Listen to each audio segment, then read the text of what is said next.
The dog they threw away, and the girl who spoke without words.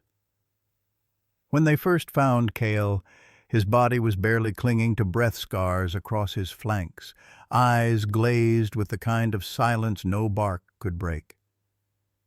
He had once been a hero, a war dog trained for elite missions.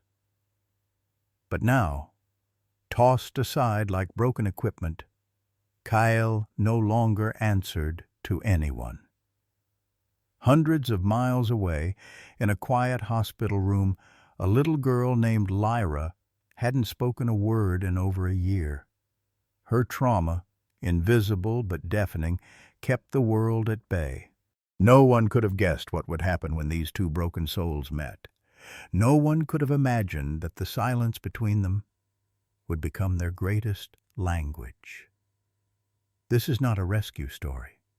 It's a resurrection, and it begins in the quietest place of all. A soft wind whispered through the snow-laced trees, carrying with it the hush that only Montana winters knew how to keep. At the edge of the valley, nestled between frost-bitten hills and a pine forest that stood like sentinels, the Northwind K9 Sanctuary slept in near silence, except for the low hum of heaters and the slow crunch of boots on gravel. Alexander Ward rose before sunrise, like always, not because he had to, but because sleep had long since turned from rest to ritual. His breath fogged the frosted window as he gazed out over the kennels beyond the house, each one quiet, each one holding a story he had helped rewrite. Last chance dogs, the papers had called them. Broken cases, some trainers said. But here, Alexander called them something else. Possible. He poured black coffee into a chipped mug bearing the faded logo of the 12th Tactical Canine Unit. The dog in the emblem had no name, just bared teeth and focused eyes, like the ones Alexander once commanded, like the ones he was about to meet again. The radio on the windowsill crackled. "Base to Alex, over." It was Martina, the sanctuary's operations lead. He picked it up. "Morning. Go ahead. Truck's ahead of schedule. ETA 15 minutes. You sure you want to handle intake on this one yourself?" Alexander's jaw set. "He's just a dog, Martina." A pause crackled in reply. "That's not what the transport report says." He didn't respond. Instead, he turned toward the shed, the gravel shifting beneath each slow, deliberate step. The cold bit through his flannel, but he didn't mind. The cold reminded him he was still here. The intake papers had arrived the night before, along with the military case file, redacted in places, but enough to know this one was different. Kyle, a former K9 war dog, dishonorably discharged after attacking 3 handlers. Classified as unstable, dangerous, unfit for further service or adoption. He was slated for euthanasia until a private senator's aide had quietly pulled strings. "Transfer to Northwind," the form read, as a final behavioral case. Final. Not hopeful. Not likely. Final. Alexander rubbed a scar behind his ear, an old fragment from Kandahar, and whispered to himself, "Let's see what final really means." The gates clanged open 15 minutes later, right on cue. The white Department of Defense van crawled in like a ghost from a past war, parking near the intake shed with a hiss of brakes and a sigh of weary mechanics. The handlers didn't step out immediately. One of them, young, pale, chewing gum like it might anchor him to the moment, nodded through the driver's side window. "Ward." "That's me." The back doors opened with a groan. What emerged wasn't a dog, not at first glance. What emerged was a presence coiled in a steel-reinforced crate that looked more like a prison cell than a kennel. Inside, the German shepherd sat stone still. Scarred across the muzzle one ear torn, muscles twitching with the kind of tension that never truly sleeps. His coat was patchy, his ribs showed through. But his eyes, God, those eyes, they weren't rabid, they weren't wild, they were calculating, watching, measuring. The young handler shivered. We kept him sedated, but even doped, he bit through the last crate wall. This one's custom reinforced. You really sure you want this guy? Alexander didn't answer. He walked to the crate, crouched low. Eye level. Kyle didn't growl. He didn't lunge. He simply stared, like he was looking through him. And maybe he was. A long silence stretched. Wind tugged at the edges of Alexander's coat. Somewhere, a raven cawed overhead and disappeared into the forest. Then Kyle moved, just slightly, one paw forward, a tilt of the head, a flick of the ear. Alexander stood. Get him to isolation, gently, and no loud voices. Martina arrived with 2 assistants, all wearing padded suits. They exchanged wary glances before unloading the crate. The metal dragged across the icy gravel as Kyle's weight shifted inside, low growls beginning, not out of aggression, but warning. Boundaries. Lines not to be crossed. As they eased him into the reinforced isolation unit, a kennel with dual locks, reinforced glass, and soundproofing, Kyle lunged once, snapping inches from a handler's glove. The man stumbled back, but Kyle didn't follow. He didn't try to escape. He tested, then retreated into the corner, watching again, silent. The door locked behind him with a final metallic thunk. Alexander stayed behind after the others left, just him and the dog. No barriers now but steel and silence. He spoke low. You're not a monster, are you? His voice was a rasp, half question, half prayer. Kyle blinked slowly, then turned his back. Outside, snow began to fall, slow and steady, the kind of snow that doesn't shout but whispers, gently burying all that came before. Tomorrow would bring a girl who didn't speak, a story untold, and a bond waiting to be tested. But for now, Northwind held its breath. The social worker's car kicked up a pale veil of dust as it turned onto the long gravel road that led to the sanctuary. The sun hung low, brushing orange across the snow-draped pines, casting long shadows like outstretched fingers. Inside the faded blue sedan, Lara sat still, so still it was almost inhuman. Buckled into the back seat, her tiny frame pressed into the door as if distance alone might undo the life she had been handed. She didn't blink when the sanctuary's wooden gate appeared ahead, didn't turn when the woman in the front seat said softly, "We're almost there, sweetheart." No answer, not even a nod. The woman glanced into the rearview mirror. Mary Lou, child welfare worker for 23 years, had seen many kinds of silences, but this one was different, not stubborn, not scared. This silence was made of ash. Alexander stood on the porch as the car rolled to a stop.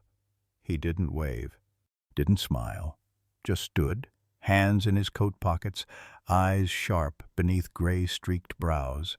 His breath smoked in the winter air. Behind him, the house loomed quiet, weathered, but strong. Like him. The car door opened. Lyra didn't move. Mary Lou stepped out, exhaled hard, and gave Alexander a small nod. She hasn't spoken since the accident, not a word. 14 months. She opened the back door. Lyra, this is your grandfather. The girl didn't look up. Her legs moved like memory, not choice. She climbed out, clutching a soft purple suitcase no larger than a toolbox. On its handle was a faded tag, the ink barely legible, Lyrae in blocky, childlike handwriting. Alexander's eyes dropped to the suitcase, then to her shoes, cheap canvas, too thin for the snow. "She got anything warmer?" he asked quietly. Mary Lou shook her head. "Just what's in there." He took the case from her hand gently, half expecting resistance, but the girl let go like it no longer mattered what she carried or what she lost. Mary Lou stepped aside. "She's been with 2 temporary families, both kind, both unable. If this doesn't work—" She hesitated. "They'll move her into long-term foster care next month."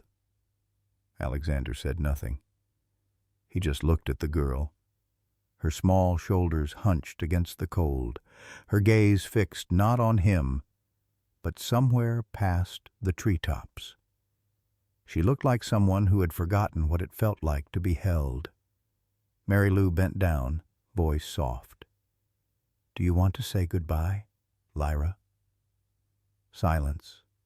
She brushed a hand gently over Lyra's head and turned to Alexander. "She's been through hell. She may not scream or cry, but it's all still in there. Be patient." "I know something about ghosts," Alexander said. Mary Lou blinked. "Then maybe she's in the right place." He nodded once. "I'll call if anything changes." The car pulled away slow. Lyra stood unmoving, her back to the road, her face blank. Only when the sound of the engine vanished did she look up at the house, then at the kennels beyond, and finally at Alexander. He motioned toward the porch. "Come on. It's warmer inside." She followed without a word. Her boots left shallow imprints in the snow like whispers of someone passing through, not someone planning to stay. Inside, the house smelled of cedar and old coffee. A fire burned low in the hearth. Alexander led her down a hallway to a room he hadn't opened in years. He turned the knob and let the door swing wide. The room was painted in soft lavender. Tiny stars adorned the ceiling, peeling just slightly at the corners. A wooden rocking horse stood guard in one corner, and a mobile of paper moons hung above a white bedspread untouched by time. "My wife," Alexander murmured, mostly to himself, "made this for grandchildren we thought we'd have sooner." Lyra stepped inside. Her fingers trailed the bookshelf lined with fairy tales and picture books, their spines still stiff from lack of use. She said nothing. She didn't sit. Alexander placed her suitcase on the edge of the bed. "You can unpack when you're ready." Or not. Still no reply. He crouched to her level, not too close, just near enough to be real. "There's no rush here. You eat when you're hungry, sleep when you're tired. Nobody's gonna make you talk a beat. But if you do feel like talking, I'll be around." Lyra didn't meet his eyes, but as he stood to leave, she reached out, barely perceptible, and touched one of the paper moons. It swung gently, casting a crescent shadow across her face. That night, Alexander stood in the hallway long after the fire died, listening for a sound that never came. No crying, no footsteps, just stillness. In the isolation kennel across the yard, Cale hadn't made a sound either, but the camera feed flickered. The dog sat awake in the corner, unmoving, alert, watching, like he, too, was waiting for something. The truck rumbled in just past dawn. Its tires carved deep grooves into the icy gravel as it backed toward the rear entrance of the sanctuary. There was no signage on the vehicle, just matte black paint dulled by salt and time. 2 men stepped out, both in thick tactical jackets with reinforced gloves. Their movements were practiced silent, grim. Alexander stood with arms crossed, the cold biting through his coat. His breath coiled in the air, mixing with the distant bark of restless dogs. But what held his gaze was the reinforced steel crate bolted to the floor of the truck bed. It vibrated. Not much, but enough to feel. The handlers exchanged a glance. The taller one, a veteran transport officer named Bryce, gave a curt nod. "You sure about this?" he asked, half to Alexander, half to himself. "No," Alexander said, "but he deserves the chance." A pause. Bryce pressed a gloved hand against the latch. "He's not like the others. This one remembers everything." The crate door opened with a metallic groan, like something ancient stirring. And there he was, Kyle, a German shepherd, barely. His frame was gaunt, coat dull and patchy. Scars ran like fault lines along his ribs and across one ear that had been half torn. But it was his eyes that made the handlers tense. Not wild. Worse. Focused. Cale didn't bark, didn't snarl. He calculated. Muscles coiled, pupils razor-thin, tracking every movement with surgical precision. He stepped out slow, deliberate, like a soldier sweeping a war zone. Bryce moved first, pole in hand. The loop caught Cale's neck, and the dog jerked once hard, but didn't fight. Not yet. The other handler closed in with the muzzle, and that's when it snapped. With a motion faster than either man expected, Cale twisted, lunged, not at the pole, but the arm holding it. His teeth grazed thick leather, but sank deep enough to draw a yelp. Chaos erupted. "Hold him! Get the second pole!" Cale thrashed with the violence of memory of deserts and explosions and voices that never came back. He wasn't trying to escape. He was trying to destroy. Alexander didn't move. He watched. Not with fear, not with pity, but with something colder, sharper, a calculating stillness that mirrored the dog's own. Finally, the handlers wrestled Cale into the isolation kennel, a reinforced unit with shatterproof glass and dual-entry locks. The second the gate slammed shut, Cale backed into the far corner, haunches low, chest heaving. Foam clung to his jowls, his eyes burned with warning. But they didn't roam. They fixed on Alexander, and held. Bryce wiped blood from his glove. "That dog's broken. Brain fried after Kandahar. He went through 6 handlers. One nearly lost an eye." Alexander kept his gaze on Cale. "I read the report." "Then you know he's a liability." "I also know he tracked a squad through a sandstorm with no scent trail and pulled 2 men from a burning Humvee with a shattered leg." Bryce stared at him. "That was before." Alexander nodded slowly. "Then maybe what's left remembers what it was." Kyle shifted in the corner.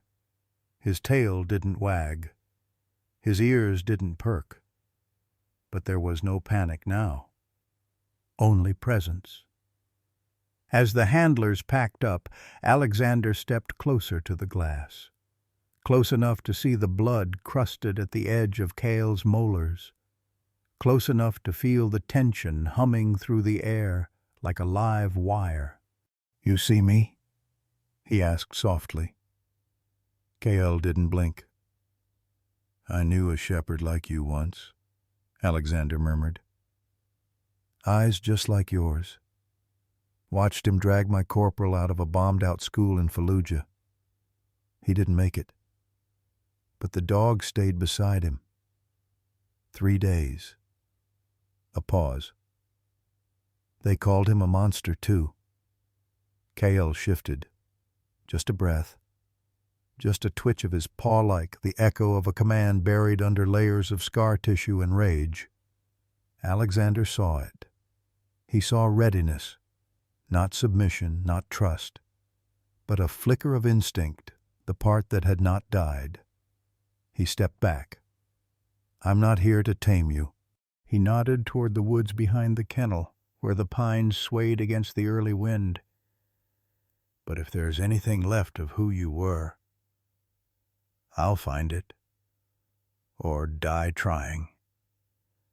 Cale lowered his head. His eyes narrowed, not in aggression, but something harder to define, like he was deciding if the man in front of him was worth watching. Alexander turned and walked away. The wind picked up. Snow began to fall in slow spirals, kissing the glass of the kennel in pale patterns. Inside, Cale sat alone, not howling, not pacing, just watching. The file came in a locked black binder, no cover title, no markings but a worn barcode and a faded Department of Defense seal stamped in red. Restricted access. Alexander sat alone at his desk well past midnight. The only sound was the low hum of the old floor heater and the occasional creak of timber as the sanctuary settled in the cold. Lyra had long gone to bed. Even the dogs outside had grown silent, as if the air itself knew something sacred was being unearthed. He opened the binder with a slow breath, the brass clips creaking as the pages gave way. The first photograph stopped him cold. KL. Service ID. K9-421C. Breed. German Shepherd. Assignment, 42nd Tactical Detection Unit, Kandahar Province, Afghanistan. Handler, Sergeant Dominic Reyes. The photo had been taken before the fall. Cale stood upright, lean but strong, ears sharp, stance alert but calm. His eyes, familiar now to Alexander, were clear then, intelligent, even proud. Beside him, one arm slung across the dog's back, stood a young Latino man in desert camo. Dominic Reyes. Mid-20s, grin crooked, eyes tired but kind. They looked bonded, like halves of one mind. Alexander turned the page. June 12, 2019. Operation Dust Lantern. Objective: confirmed munitions cache in southern Kandahar. Engagement level, high threat level, critical notes, K9-421C, identified tripwire under soft sand using nonverbal halt signal. Saved entire recon unit. Commendation recommended. Another page. July 2, 2019. IED attack. Status: Sergeant Dominic Reyes. KI K9-421C survived. Recovered from debris.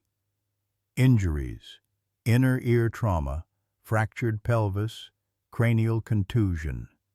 Behavioral report: following handler's death, K9-421C became non-responsive to standard commands. Exhibited distress howling, food refusal, refusal to engage with secondary handlers. Alexander's eyes lingered on the post-incident photograph. Cale, wrapped in gauze, muzzle bloodied, stared at the lens as if it had betrayed him.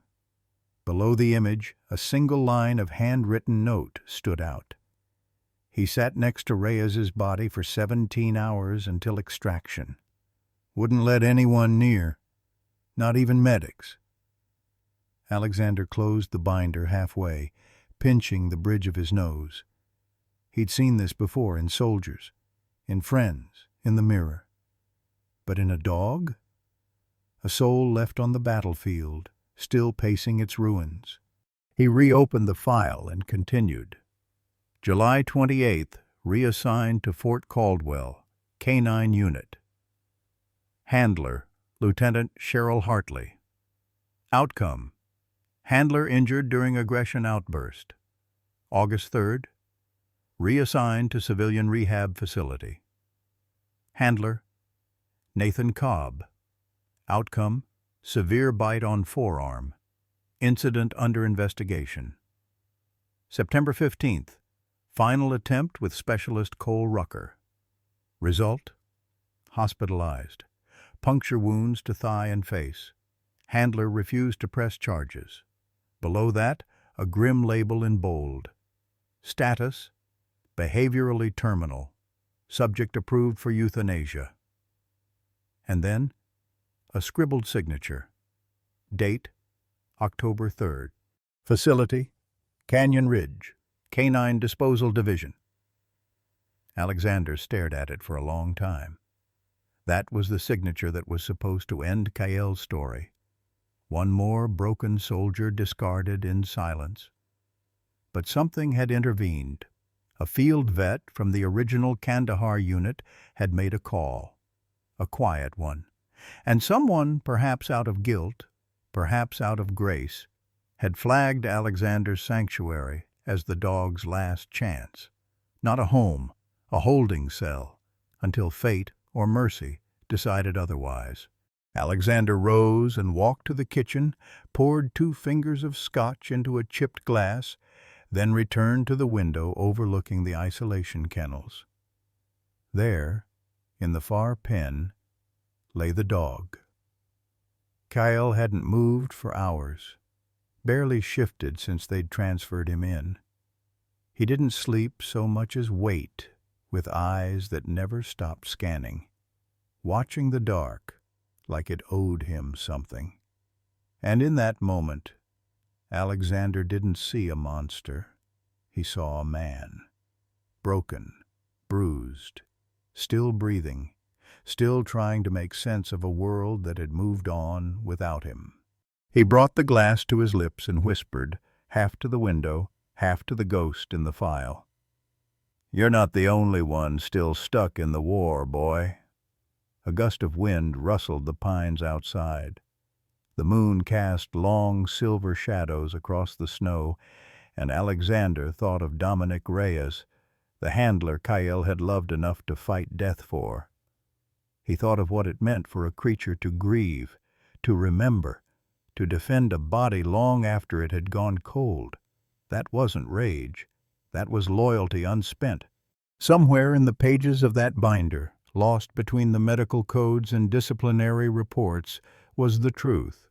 Kael wasn't dangerous because he forgot. He was dangerous because he remembered. The storm had long passed, but the silence it left behind still blanketed the world like frost on old glass. It was just past 2 a.m. when Alexander stirred. Something pulled at him, a strange pressure in the air, like the kind that comes before a thunderclap, or after a memory you can't quite bury. He slid from the worn sofa, rubbed the stiffness from his joints, and checked the thermostat. Still warm, but the front door was cracked open. The cold crept in like a whisper. Heart lurching, he pulled on his boots and stepped outside. And there she was. Lyra, a slip of a child standing barefoot in the snow. She wore only her flannel pajamas, thin fabric fluttering gently in the wind. Her toes were red, raw against the ice. She didn't move, didn't flinch, just stared upward, outward, at something Alexander couldn't see. The moon was full and cold above them, painting her in quiet silver. "Jesus, kid," he muttered, breath fogging as he rushed over, shrugging off his jacket. He knelt beside her. "Lyra, sweetheart, hey, what are you doing out here?" She didn't answer, not even a blink. Her gaze stayed fixed beyond the trees, toward the ridgeline in the distance, as if something had called to her, as if something out there knew the language she no longer used. Alexander gently draped the coat around her shoulders. The fabric dwarfed her, swallowing her like a bird curled inside a tent. "You're gonna freeze out here," he said, quieter now. Still nothing. He wasn't surprised. The report had warned him, in cold bullet points. Subject: Lyra Vega, age 7. Diagnosis: selective mutism. Trigger: acute trauma response to loss of both parents. Prognosis: uncertain. Recommend nonverbal therapy, animal-assisted exposure if possible. Animal-assisted.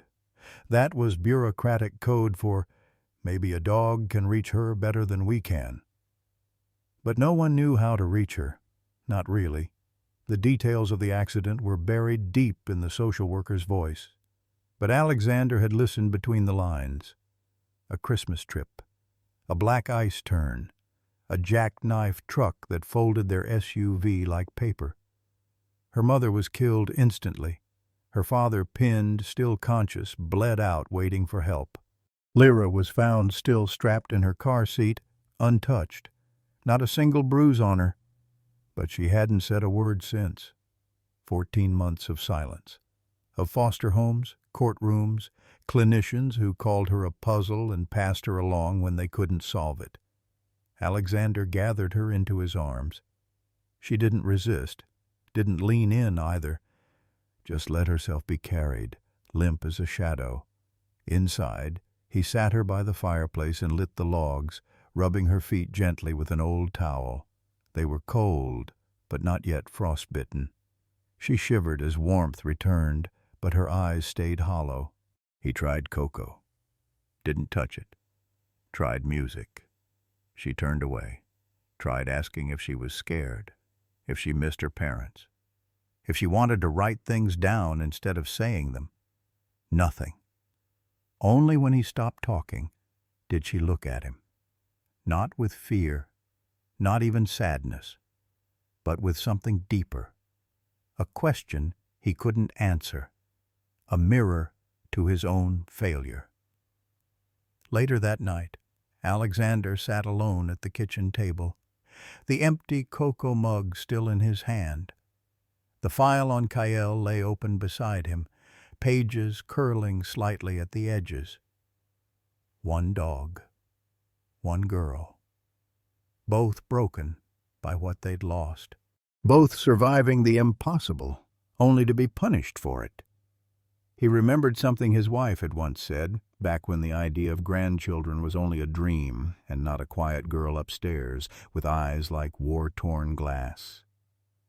"The ones who don't speak," she had whispered as she watched an injured foal learning to walk again.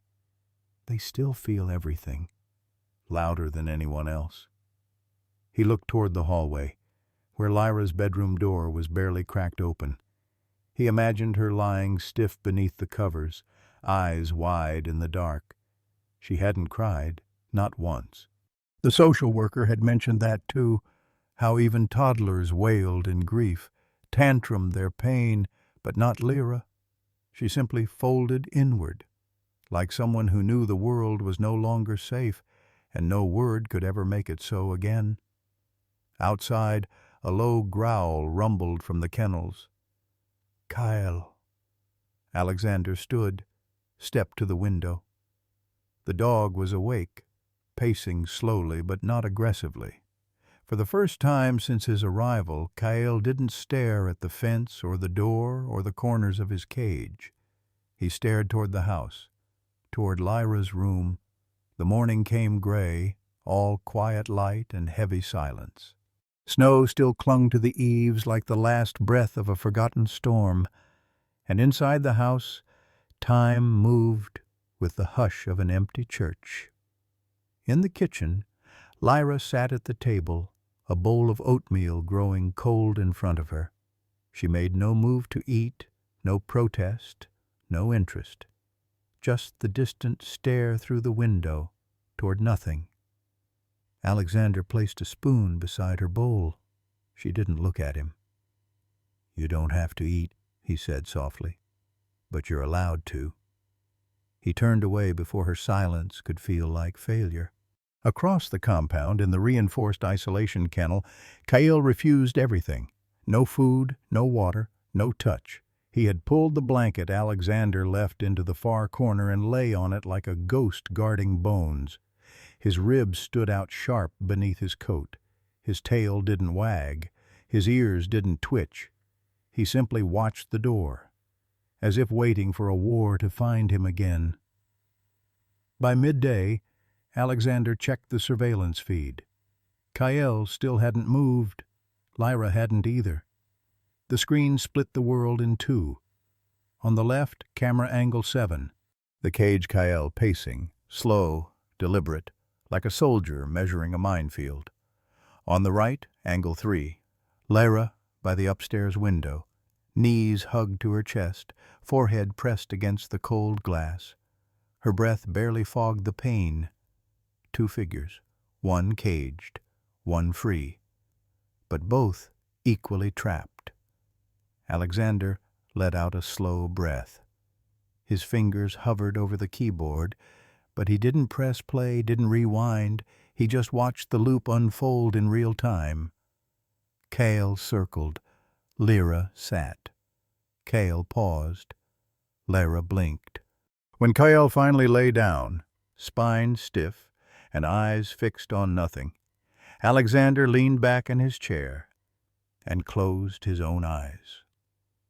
He knew that posture, had seen it in men who came home in pieces, in mirrors, on nights when silence echoed louder than screams, in dogs who had tasted too much of the battlefield and never quite came back. He rose from the monitor room and walked down the narrow hallway to the kitchen again. Lyra was still at the table.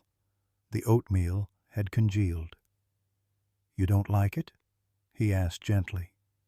She didn't nod, didn't shake her head, just sat still. He crouched beside her, not too close. "You know, Kael hasn't eaten either. He's not used to being safe yet." Her head turned fractional, almost imperceptible. Alexander waited. No words came, but her eyes flicked toward his, and something passed between them. Not understanding, not yet, but maybe recognition.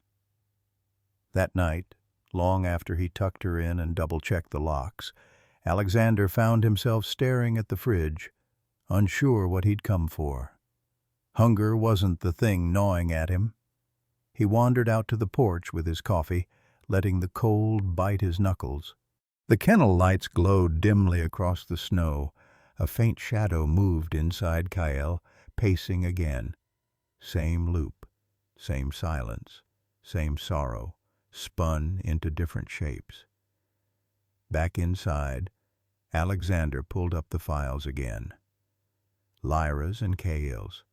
Two thin folders. Two lives split wide open. One girl who wouldn't speak. One dog who wouldn't eat. And him, an old soldier who could barely face either. The house creaked with the weight of unspoken things. He returned to the monitor one last time before bed. And there they were, Lyra at the window, Kael in the cage, both staring into the dark. Not at each other. Not yet. But at something beyond. Something the rest of the world had stopped believing in. The fog came early that morning, rolling in like a memory no one invited. It blanketed the sanctuary grounds in pale gray silence, draping over chain-link fences and aging wooden beams like a veil for the forgotten. The trees stood still. The wind held its breath. Inside the main house, a security monitor flickered softly in the dark. Alexander sat in his old armchair, coffee untouched, the weight of sleep still clinging to his shoulders. He'd barely glanced at the screen when something caught. Movement. Tiny. Slow. Steady. Camera 2. West Path. A small figure, coat zipped to her chin, boots barely making a sound on the frost-hardened earth. Lyra. She walked like a sleepwalker, or a ghost. No sound, no hesitation. Just forward. Alexander sat up, breath caught in his throat. He fumbled for the radio. "Greg," he called. "Lyra's outside, headed toward Isolation Row. Now!" A beat of static. Then the kennel staffer's voice crackled back. "Already on it. I see her. Jesus! She's heading right for Kyle." Alexander's heart thudded, once low and hard. Kale. He turned back to the monitor. Camera 6. Isolation pen. The fog there was thicker, clinging to the fences and muting the early light. Lyra's figure emerged slowly, her steps small but unwavering, like she was following a sound only she could hear. Greg stood frozen a few yards behind her, unsure whether to call out or rush in. One wrong move could spark the very violence they'd all been warned about. But Lyra didn't flinch. She reached the edge of Cale's enclosure, the reinforced steel bars, the double-lock gate, the silent menace that paced behind them. Cale wasn't pacing now. He stood dead still. His ears were forward, his body low, not aggressive but alert, watching. Lyra stepped closer. Greg's hand hovered over his tranquilizer belt, panic in his throat. "Sir, she's kneeling." Alexander gripped the edge of the desk, eyes locked on the grainy footage. There she was, knees pressed into the frozen ground, fog curling around her like tendrils of breath. Her hands slid through the gaps in the outer fence, slow, bare, unarmed. She didn't say a word, just held out her palm, fingers trembling ever so slightly. A communion of silence. And Kyle moved. Not a lunge, not a snarl, just one step, then another. A pause. His nostrils flared. He sniffed the air like he was remembering something long buried. Then quietly he leaned forward until his scarred muzzle hovered inches from her skin. He didn't growl. He didn't bite. He just breathed her in, as if learning her scent was the only thing in the world that mattered. Alexander's heart stopped beating for a full second. On the monitor, the girl and the dog, two shadows in the fog, stood suspended in time. And then Cale sat. Right in front of her, not rigid, not dominant, just there. Greg stepped forward cautiously. "Sir, should I intervene?" "No," Alexander said, his voice hoarse. "No one moves." In the silence that followed, the fog lifted just enough to let the rising sun thread through. A single shaft of light cut across the kennel yard, falling over Lyra's pale hair and the dark shape of the German shepherd at her feet. It looked like something sacred, like the first time a prayer was answered. Kyle lowered his head slowly. Lyra didn't pull away. Instead, with fragile fingers, she reached through the bars closer this time and let them hover near his ear, just brushing the coarse fur. Kyle closed his eyes. Not all the way. Just enough to say, "I see you, and I won't bite. Not this time." Back in the control room, Alexander leaned forward and pressed his forehead to his knuckles. His throat burned. He had seen men rebuild homes after war, cities after bombs. But this was the first crack of something deeper. Two creatures, both shattered by the world, had just seen each other through the fog, and neither had run. The world had gone quiet again, but this silence felt different. Not heavy, not haunted. It was the hush of something holding its breath, like even the trees were watching. Lyra didn't flinch when Greg unlocked the outer gate of the isolation zone. She simply stood in the morning frost hands in her coat pockets, her eyes set on the kennel where the monster slept. Only this morning, he wasn't pacing. Kael was lying down, not in the shadowy far corner like usual, not curled tight in a nest of defensiveness.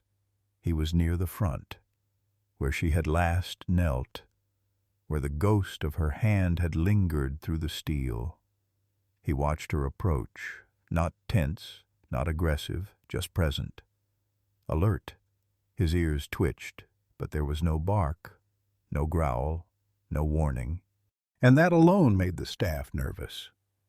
"Don't get too close," one of them whispered through gritted teeth, clutching the tranquilizer gun a little tighter. "He's baiting.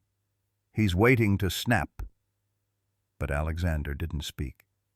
He just stood behind the row of monitors again, watching the girl as she stepped forward, unhurried, like gravity was drawing her to him.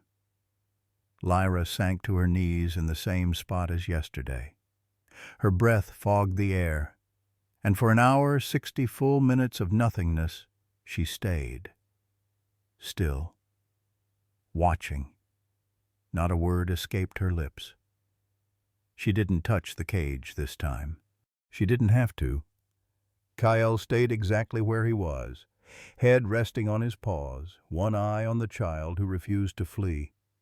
His rib cage rose and fell, slow and steady. The wind moved through the wire fence, rattling it gently like an old song playing on a broken radio. Inside, Greg finally broke the silence.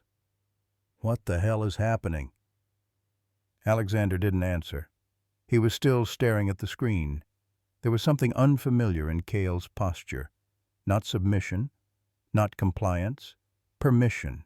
A moment shared between two creatures who had every reason not to trust, but who, for whatever reason, had chosen not to run.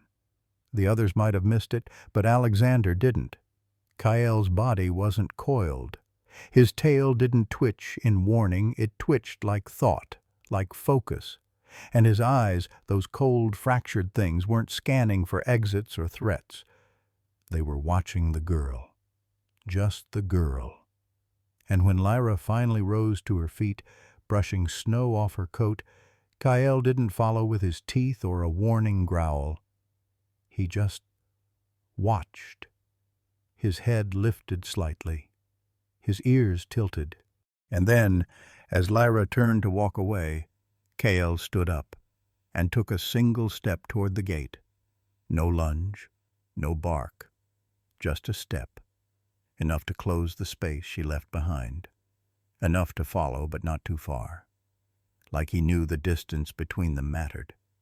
And when she disappeared behind the curve of the path, swallowed again by fog and fence, Kael didn't return to pacing. He sat and stayed. That night, under flickering fluorescent lights and the soft hum of the heater, Alexander reviewed the day's footage. The sanctuary had quieted. Even the coyotes in the hills had gone still. He rewound the tape twice, stared at it. Kael at the gate, Lyra kneeling. No sound, no words, no violence, just breath shared between beasts. A scene that didn't belong on any military file. Not in the Handler incident reports, not in the redacted case notes or the medical diagnosis. This was something no one had trained into Kael. No command, no clicker, no reward system, just recognition. Two creatures who had seen too much, lost too much, learning how to exist again in a world that never asked if they wanted to. Greg's voice broke through the speaker above. "You're going to want to see this." Alexander blinked. "See what?" "Food tray." He ate. Alexander sat up straighter. "How much?" "Not much, but enough. First time in 6 days." He felt it like a crack forming behind his ribs. Not a burst, not a victory. Just a fracture in the stone. Progress. Later that night, when most of the sanctuary was asleep, Alexander fast-forwarded the camera feed one more time. The frame stuttered, then smoothed, and there, time-stamped at 21:34, Kael. standing again at the gate, watching down the empty path. Nothing moved in the frame, no wind, no snow, no girl. But Kyle stared like he saw something, or someone. And before the screen dimmed into black for the system update, Alexander saw Kyle's tail twitch, not in aggression, not in fear, but gently, as if remembering. The room still smelled faintly of cedar and paper. Old books lined every wall like soldiers standing watch, and behind the desk where Alexander sat, the fire whispered in the hearth, more for memory than warmth. Dr. Soren McKay was older than Alexander remembered. His hair, once copper red, had turned silver and fine, receding slightly above thoughtful eyes. But there was still a precision to the way he moved, like his body remembered war, even if his bones no longer chased it. "I almost didn't come," McKay admitted, settling into the leather chair opposite Alexander. "I don't do field calls anymore." "I wouldn't have asked," Alexander said, "if I thought anyone else would understand." Between them, a laptop screen flickered with paused footage. Kyle, sitting at the front of the kennel, watching the path, waiting. Alexander hit play. The video rolled forward in silence, timestamp blinking in the corner like a pulse. On screen, Lyra's small frame appeared through the fog, her coat clutched tight around her. She moved slowly, deliberately. No sound, no fear. They watched the same minute unfold again. Lyra kneeling, Kyle stepping forward, the impossible quiet that lingered between them. When it ended, McKay leaned back, exhaled through his nose. "That dog should have been put down, by every protocol we know." "I know." McKay tilted his head. "So why didn't you?" Alexander turned toward the fire, the orange glow painting half his face in shadow. "Because when I saw them, her and him, it felt like I wasn't looking at a threat and a victim. I was looking at a reflection." McKay didn't reply. Alexander continued. "She doesn't speak. Not a sound in weeks. Not even in her sleep. Her trauma's sealed inside like it's waiting for a trigger to unlock it." He tapped the space bar, rewound, paused on Kale's eyes. That precise moment his gaze followed Lyra walking away. "I think they recognize something in each other. Not logically, not even emotionally, instinctually, like two wounds learning how to breathe near each other." McKay was silent for a long moment, then said softly, "You're not wrong." Alexander turned. "That doesn't mean it's safe," McKay added quickly. "But it's real." He opened his worn leather briefcase, pulling out a thick folder. Inside, reports, scans, behavioral logs, and something Alexander hadn't seen before, neurological overlays from Kale's last evaluations. "These were taken 4 months ago," McKay explained. "Electrical activity inconsistent with any predictable pattern. PTSD-induced aggression, but with flashes of extreme inhibition, not chaos-calculated volatility. He was making choices. Bad ones, but choices nonetheless." "And now?" Alexander asked. McKay gestured toward the video. "Now, he's making different ones." He opened another tab on the laptop, showing Alexander side-by-side brain imaging, one from Kyle's most recent trauma event, and the second extrapolated from footage just taken. "The difference," McKay said, "is trust, or, more accurately, the beginning of it." Alexander folded his arms. "You're saying this is neurological?" "I'm saying it's behavioral, but behavior doesn't live in the soul. It lives in the brain." He tapped the screen gently. "What you're seeing This stillness, this control, it's not a miracle. It's the first spark of reconditioning. And for that to happen, something has to be different. Alexander looked again at the frozen frame of Kael's eyes. They were sharp, but not feral. Curious, not dead. "He doesn't look at anyone else like that," he murmured. "He doesn't feel safe with anyone else like that," McKay corrected. Then his voice softened. "But don't mistake a breath for a cure. The mind doesn't mend because we want it to. It mends when it's ready. And sometimes only around certain people." Alexander swallowed. "Like Lyra." McKay nodded. He reached into his coat pocket and pulled out a single photo-old, grainy color, fading at the edges. A younger Kyle, unscarred, sitting obediently at the feet of a soldier. "Dominic Reyes," McKay said, laying the photo on the desk. "Kyle's original handler, the only person he ever bonded with, the only one he trusted." Alexander studied the image. "IED got him," McKay continued. "Kyle was there, watched him die, was hit by the same blast. Took weeks to stabilize. After that, he never let anyone close again. Until now." He looked up at Alexander. "You asked me to name the wound," McKay said. "Well, there it is." He tapped the photo. "Loss." Then he pointed toward the screen, still paused on Lyra's retreating form.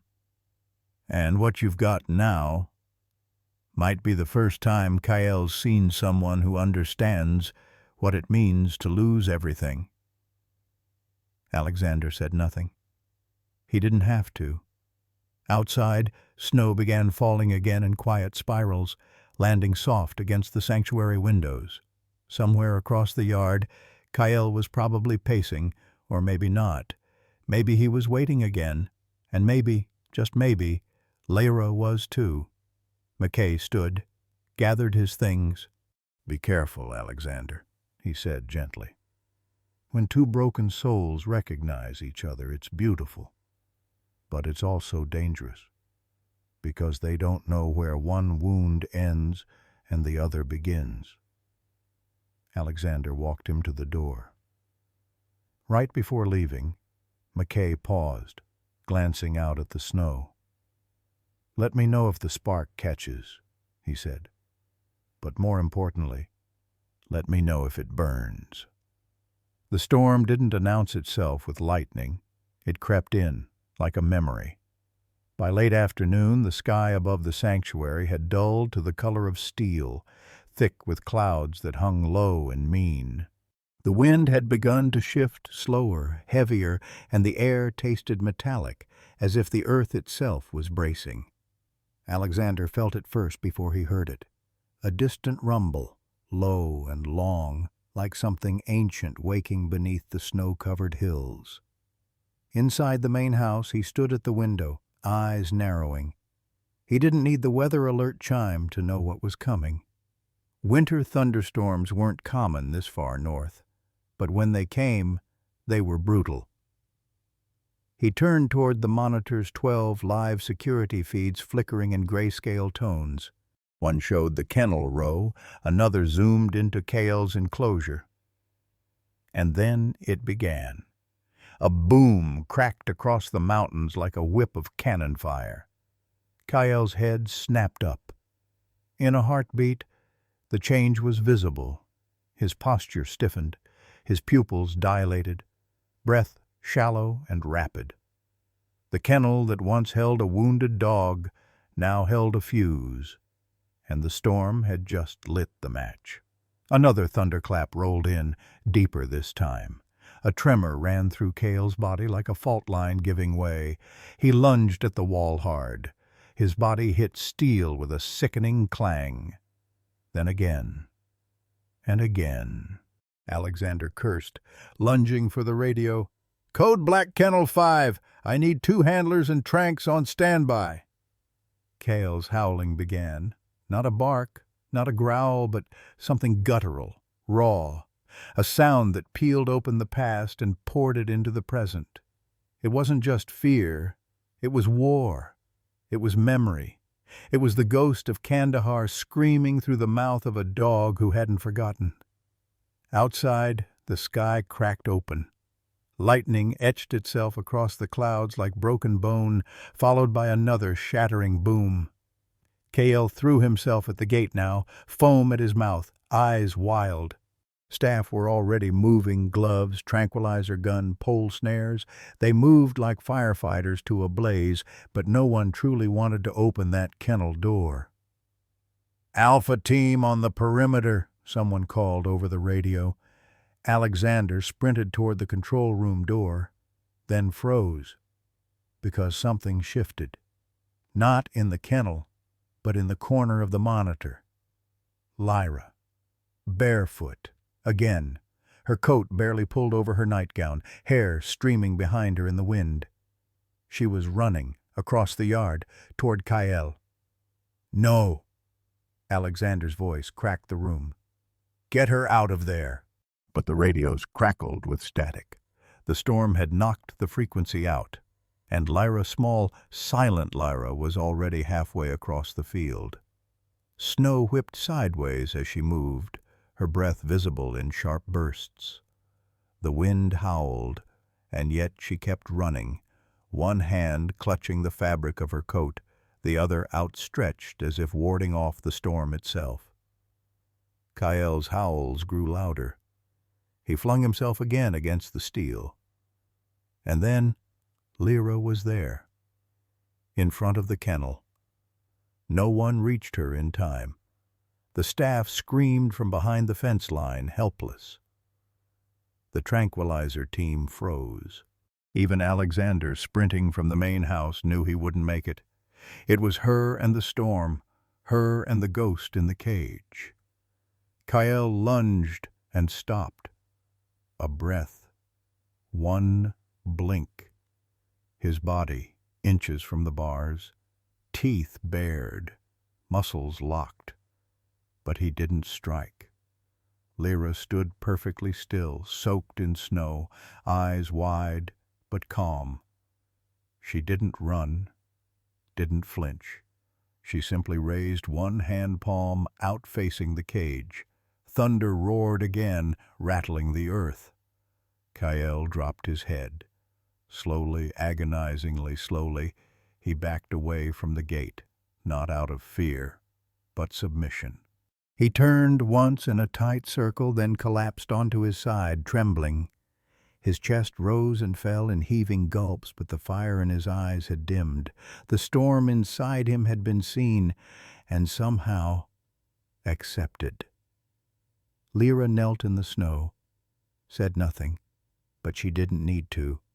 It took Alexander 30 seconds to reach her. By the time he pulled her gently away, her hands were like ice. He scooped her up, coat and all, heart racing. "You could have been killed," he whispered. "Do you understand?" She didn't answer, didn't even blink. But as he looked back one last time at the kennel, he saw something that made his breath catch. Kael, still shaking, was staring at Lyra, not with rage, but recognition. A mirror in a cage, a storm that had found its echo. Snow still clung to the corners of the sanctuary's outer eaves, though the storm had passed. The air held the hush that follows thunder, an exhausted kind of silence, as if the world had exhaled and wasn't ready to breathe again just yet. It was just after dawn when Lyra appeared at the gate. No one saw her leave her room. No one stopped her this time. She wore the same oversized coat, sleeves falling past her fingers, and carried something small in her mittened hand. Security footage would later reveal her crossing the courtyard barefoot again, but this time her steps weren't frantic. They were steady, intentional. Kael stirred the moment her shadow reached the threshold of his kennel. He didn't lunge, he didn't growl, but his breathing was shallow, eyes tracking every movement as she entered the vestibule alone. Alexander, awakened by a motion alert on his phone, watched from the monitor inside his study. He didn't radio the staff, didn't try to stop her. Not this time, because something in her face made him stop. There was no fear, just the quiet certainty of someone walking toward something they'd already seen in a dream. The reinforced kennel had two zones, the outer vestibule with its sliding steel gate, and the inner lock that led to the animal's chamber. Lyra didn't open the second gate. She didn't need to. She simply sat, cross-legged, still, facing him. Kyle stood motionless just inside the bars, a twitch in his left ear, a faint tremor along his front paw. Every instinct said, "Don't trust. Don't move." But his eyes flicked downward, to her hand. She uncurled her fingers, a half peanut butter sandwich slightly crushed wrapped in a square of napkin. He could smell it from across the airlock. Peanut butter, honey, bread, human, not handler food, not meat used for conditioning. Something real. Lyra's hand extended slowly, pushing the sandwich across the ground to the edge of the interior gate. Kyle didn't move. A wind outside stirred the snow into drifts. A branch tapped once, gently, against the window. And then, without looking away, she spoke, a whisper, hoarse from disuse. "It's okay," she said. A beat. Then, "The bombs are gone." The words dropped into the air like glass in water. Small, rippling, shattering silence. 14 months. 14 months without a sound from her lips. Alexander sat frozen at the screen, hand covering his mouth, heart caught somewhere between disbelief and awe. Inside the kennel, Kyle's ears twitched. He didn't bark, didn't bolt. He simply froze, mid-panic, mid-breath, mid-guard, and tilted his head. Something in her tone cut through the static of memory, something not spoken to him, but for him. A phrase he shouldn't have understood, but did, like a frequency only two broken souls could hear. The dog took one tentative step forward, then another. The staff, watching from the silent perimeter, barely breathed. Kyle's nose met the floor just inches from the sandwich. He sniffed, once, twice, and then gently, with no teeth, no growl, he took the offering from her hand, not snatched, not devoured, received. Lyra didn't flinch. She just watched him chew, quiet, as if they were sharing something more than food, something sacred, a truce. Later, Alexander would replay the footage frame by frame. He'd notice the subtle signs, Kyle's tail, twitching once, then still. The way Lyra's shoulders relaxed for the first time in months. The quiet hum she made beneath her breath, not a song, but a memory, a vibration only Kale seemed to respond to. Dr. Soren McKay would call it limbic mirroring. Alexander would call it something else. Hope. In the vestibule, Lyra slowly stood, her eyes never leaving Kyle's. "Good boy," she whispered. And for the first time in his long, violent, fractured life, Kyle didn't recoil from the words. He leaned into them, as if they might be true. It happened so slowly, so quietly, that neither of the two men watching the live feed spoke for almost a full minute. Dr. Soren McKay leaned in toward the monitor, his breath fogging the lower edge of the glass. Alexander stood beside him, arms crossed, jaw clenched, his entire posture somewhere between disbelief and reverence. On screen, Lyra. Her thin figure knelt in the vestibule outside Kyle's reinforced kennel, the light from the overcast sky blurring her outline like a ghost caught on old film. Kael lay near the bars, not pacing, not growling, just watching her.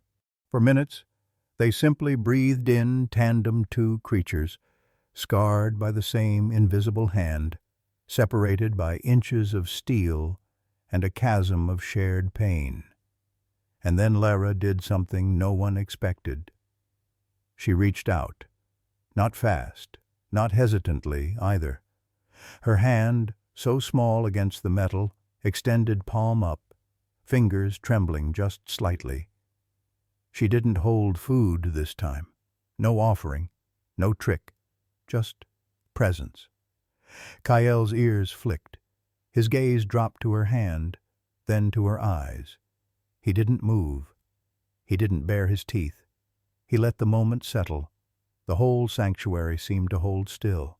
Wind paused in the pines. Somewhere a raven called once and then stopped mid-note. And then Kael leaned forward. His nose brushed her palm. Gently, as if touching memory, as if asking, "Can this be real?"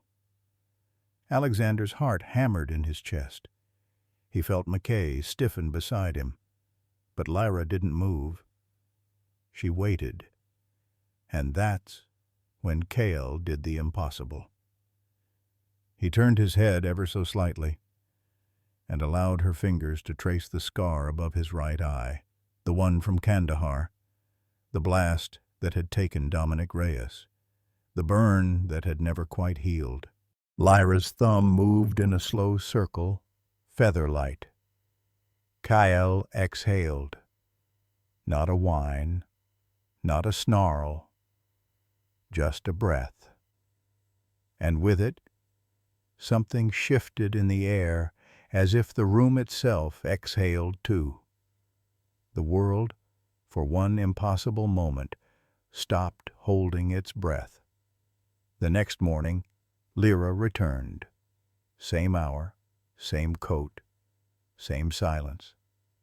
She sat again, just outside Kael's reach, and began to read. It was an old book Alexander had found on her bedside table, The Little Prince, its pages worn soft by use and time. Her voice quiet, unsure at first, grew steadier as she read. Kael stayed near the bars, unmoving but alert. He didn't react to the thunder anymore, not like before. He just watched her, listened. By day 3, he'd begun rising when she arrived. By day 5, he would rest his head on his paws while she read. And by day 7, something neither man had ever seen before appeared on the playback footage, Kael's tail twitching. Once. Then again. Not wagging, not quite, but enough.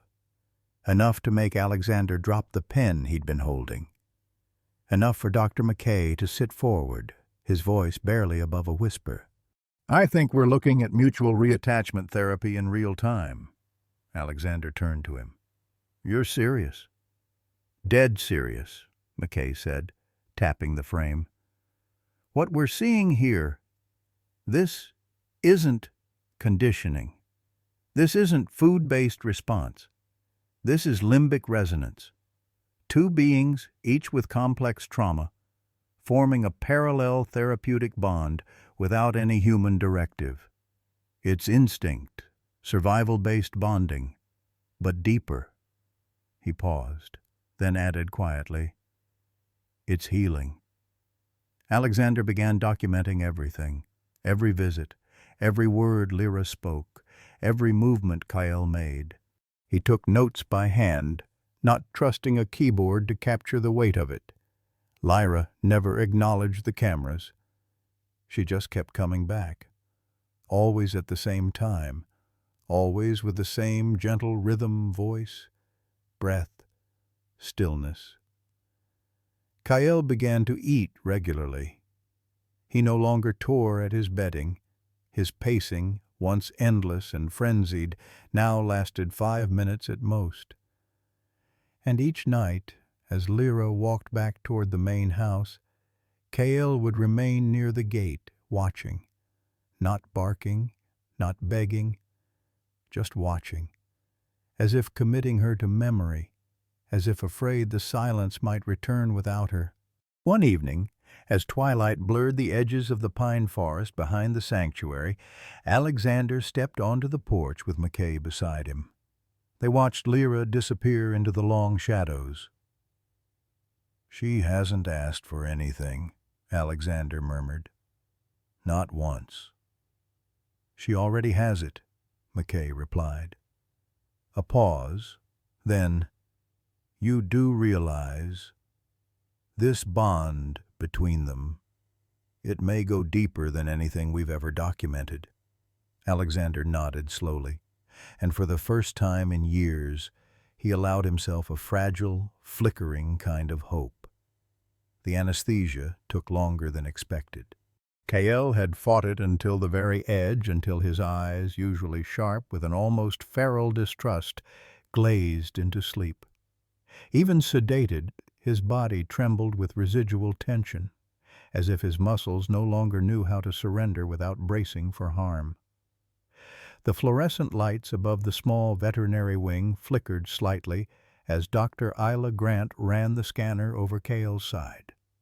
Her movements were calm, clinical, but Alexander could see the change in her face the moment the monitor beeped. She didn't speak. She simply froze, then slowly turned the screen toward him. What showed up looked at first like noise, but Isla highlighted the shapes in muted red, fragments of bone, jagged and curled inward, pressing dangerously close to the spinal column. "Are those shrapnel?" Alexander asked, stepping closer. Isla shook her head. "No, these aren't metal. They're his own." She tapped the screen with the edge of a gloved finger. Fragments from what looks like a compression fracture, likely from blunt trauma. They were never removed, just left to drift. And here, she swiped to the next slide. His right femur. It was fractured, poorly aligned. "You can see the compensatory scarring in the muscle groups." She looked up. "Alexander, this dog has been walking in pain for years." A long silence. The low hum of the medical equipment buzzed through the room like a fly that wouldn't land. "Years?" he repeated, voice low, cold. "Yes." Alexander stared at the monitor, at the misshapen shadows inside Cale's body.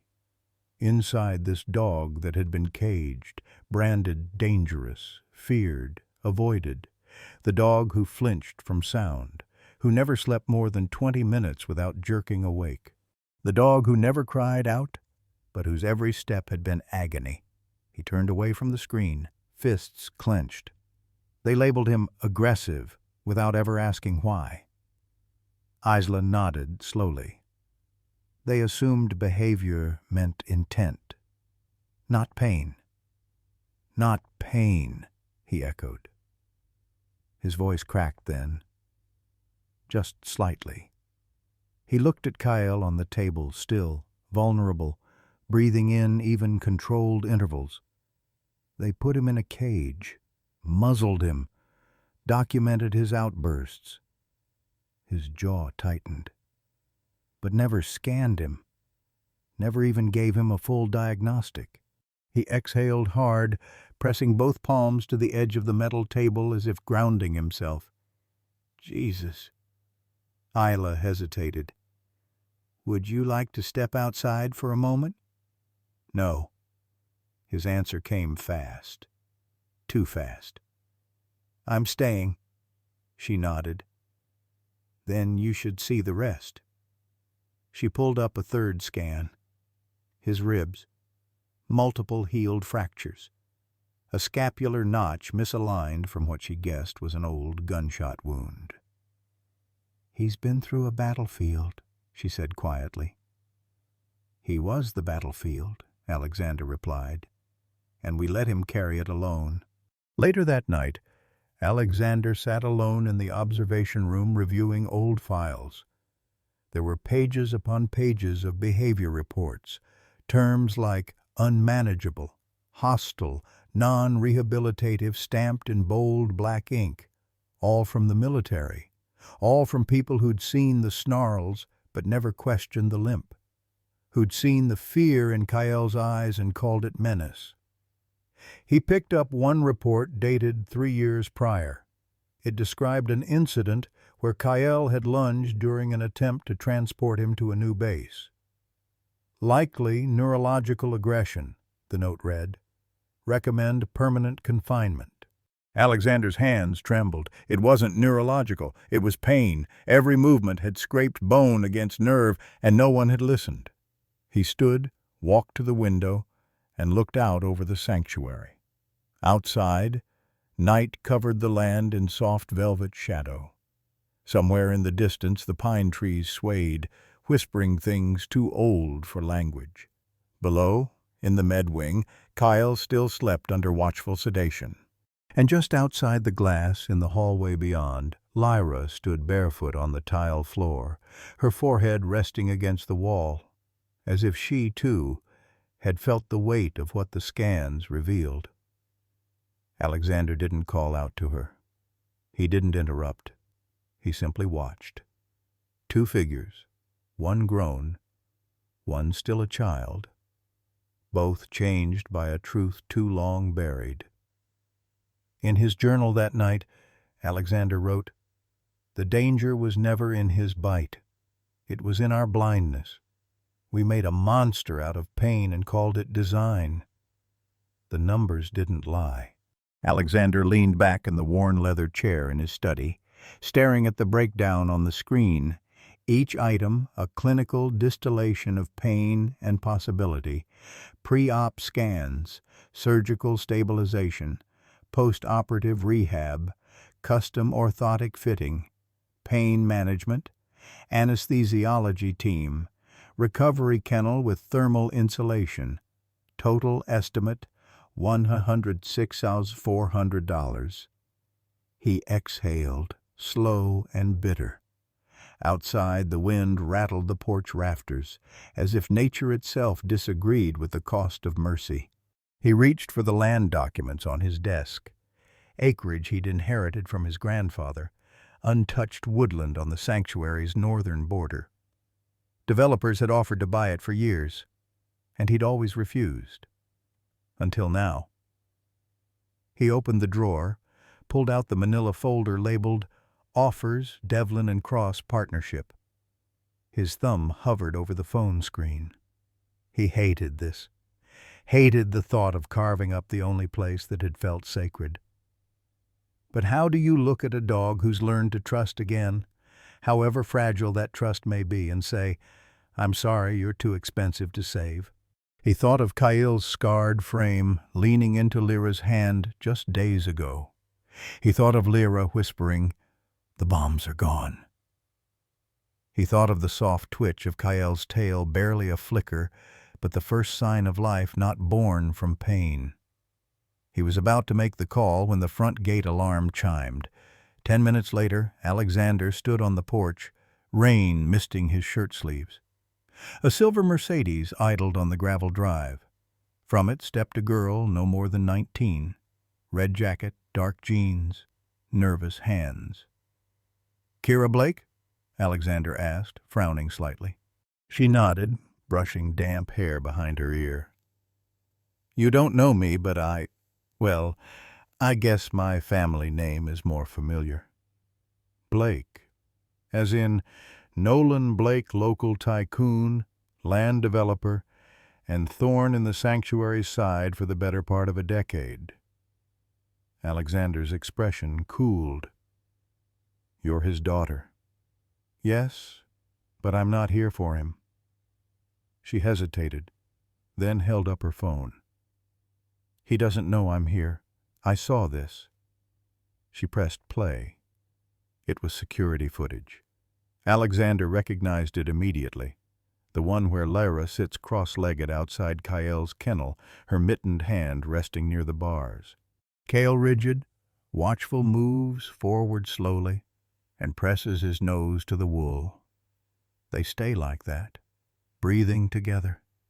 No words, just silence, stillness, understanding. Kira swallowed. I don't know the whole story, but I saw this on someone's repost, and I couldn't stop watching. Her voice trembled. My sister, she had a dog. PTSD support animal. She was in a car crash last year. Both of them died. I never got to say goodbye. Alexander softened. I'm sorry, he said quietly. She nodded. Watching your footage, it felt like watching what might have been, if they'd both survived. Then she took a small envelope from her jacket pocket and held it out. I want to pay for Kael's surgery. Alexander blinked. I'm not sure I heard that right. I have a college fund, she said, voice firming. 2 years' worth at St. Andrews. I'm not going. I was only going because he wanted me to, meaning her father. I want it to go to something real. Alexander was still. Rain tapped the porch railing like fingers on a piano, tentative and insistent. Kira, he said slowly, I can't accept that kind of donation from someone your age without consequences. You'll be under scrutiny. He'll find out. I'm not afraid of him, she said. Not anymore. Then she smiled faintly. Besides, if he does find out, I want him to see exactly what love looks like when you don't cage it in profit margins. Alexander exhaled, half disbelief, half awe. He reached out and took the envelope. Inside was a cashier's check for $108,000, made out to Sanctuary One Foundation. She met his gaze. Tell Lyra thank you for being brave enough to sit with something broken. That night, Alexander returned to the main house and found Lyra sitting in her usual spot by the window. The fire had long since died down, but she remained still, hands folded in her lap, watching the shadows shift outside. He sat beside her. For a moment he said nothing. Then, his surgeries covered, full amount, donated anonymously. Her eyes didn't leave the glass, but something in her posture shifted, softening, like snow yielding beneath the first touch of sunlight. Alexander looked at her and said, with quiet reverence, You're teaching the world how to love again, one breath at a time. And outside, in the kennel just beyond the tree line, Kael stirred from his sleep, lifted his head, and waited. The surgical suite was quiet but charged like the seconds before a storm breaks. Stainless steel gleamed beneath sterile light. Monitors blinked in patient rhythm. And at the center of it all, Kael lay sedated, his breathing slow, his massive frame shuddering every now and then in unconscious resistance. He hadn't gone down easily. Even with the tranquilizer, his body fought, shaking, resisting, trembling in memories no one could see, until Lyra stepped forward. She wore no lab coat, no credentials, just the same gray hoodie and navy mittens she always wore when sitting near his kennel. The room had made space for her. No one spoke as she knelt beside the table. She leaned close, her breath touching the edge of Kael's scarred ear. "You're not alone," she whispered, voice like paper warmed by fire. "They won't take you, not this time." Her gloved hand grazed the fur just beneath his jawline, soft and unassuming. His pulse slowed. When he finally surrendered to sleep, it was not in fear, but in trust, drawn like a thread from somewhere deeper than words could reach. The operation lasted nearly 6 hours. Dr. Isla Grant worked with a level of precision that bordered on reverence. Each step revealed the story Cale had never been allowed to speak. Fragments of shrapnel settled near his spine like forgotten confessions. A femoral fracture that had mended wrong without support, without care. Bones overlapping like mismatched puzzle pieces. Pain layered into pain. No one had ever looked closely enough to see it. They had only labeled him dangerous. Isla murmured to the surgical assistant, "It wasn't his mind that failed. It was his body." And the silence after. When the final suture was placed, she exhaled like someone who had been holding her breath for years. Recovery was quiet at first. Snow fell outside the windows in the early morning hours, fat flakes drifting like ash across the tree line. The world had softened. Kyle lay under light sedation, his legs braced, bandages wrapped tight over fresh incisions. Machines whispered his vitals. Then came the flicker, a twitch of his paw, a stir beneath his ribs, the tremor of waking. Staff stepped back. Monitors hummed, steady but alert. And then, before the first blink, before the first full breath, Cale's eyes opened. Not wide, not wild, just aware. He turned his head slowly, and the first thing he saw was Lyra. She had been there for hours, curled in the corner of the observation room, legs tucked beneath her, head resting against the glass. When his body stirred, she looked up. Their eyes met, and something ancient passed between them. Not recognition exactly, not relief. It was something quieter, endurance. A thread still holding. Cale didn't bark. He didn't flinch. His gaze lingered on her face like it was a light he hadn't known he'd been searching for. Then slowly, so slowly, it might have been mist. His tail moved. One beat, then another. Lyra pressed her palm against the glass. "You came back," she whispered. No one else was in the room. But later, when Alexander watched the footage from the corner security cam, he paused the frame right at the moment Cale's eyes found her. He leaned forward, not breathing, and in the silence of that still image dog and girl, divided by glass but bound by something older, he whispered, "Trust. Survived." He came home on a Tuesday morning, not in the way soldiers used to, no banners, no parades, just the hum of tires on gravel and the quiet crackle of walkie-talkies as staff made space. Kyle stepped out of the transport van with hesitation threaded into every muscle. His frame still bore the lines of surgery-shaved patches along his spine, a recovery vest snug against his ribs, bandages hidden beneath neoprene. But his eyes were clear, and when Lyra stepped forward, he didn't flinch. He sniffed the air once, then, with the stiffness of healing bones, walked at her side. The kennel had changed. Where once there had been steel and concrete, there was now something gentler. A repurposed training suite at the back of Northwind's main building, insulated, painted soft pine green. The chain link had been replaced with low wooden partitions. Thick mats lined the floor. A window faced the east tree line, but it was the details that stilled Cale's breath. A child's desk, low to the floor, covered in watercolor paper and broken crayons. A knitted blanket folded in the corner, threadbare in places, but carrying a scent he recognized. Lyra's mittens. And on the far wall, fastened with blue painter's tape, was a crayon drawing of a black dog standing beside a girl in a hoodie.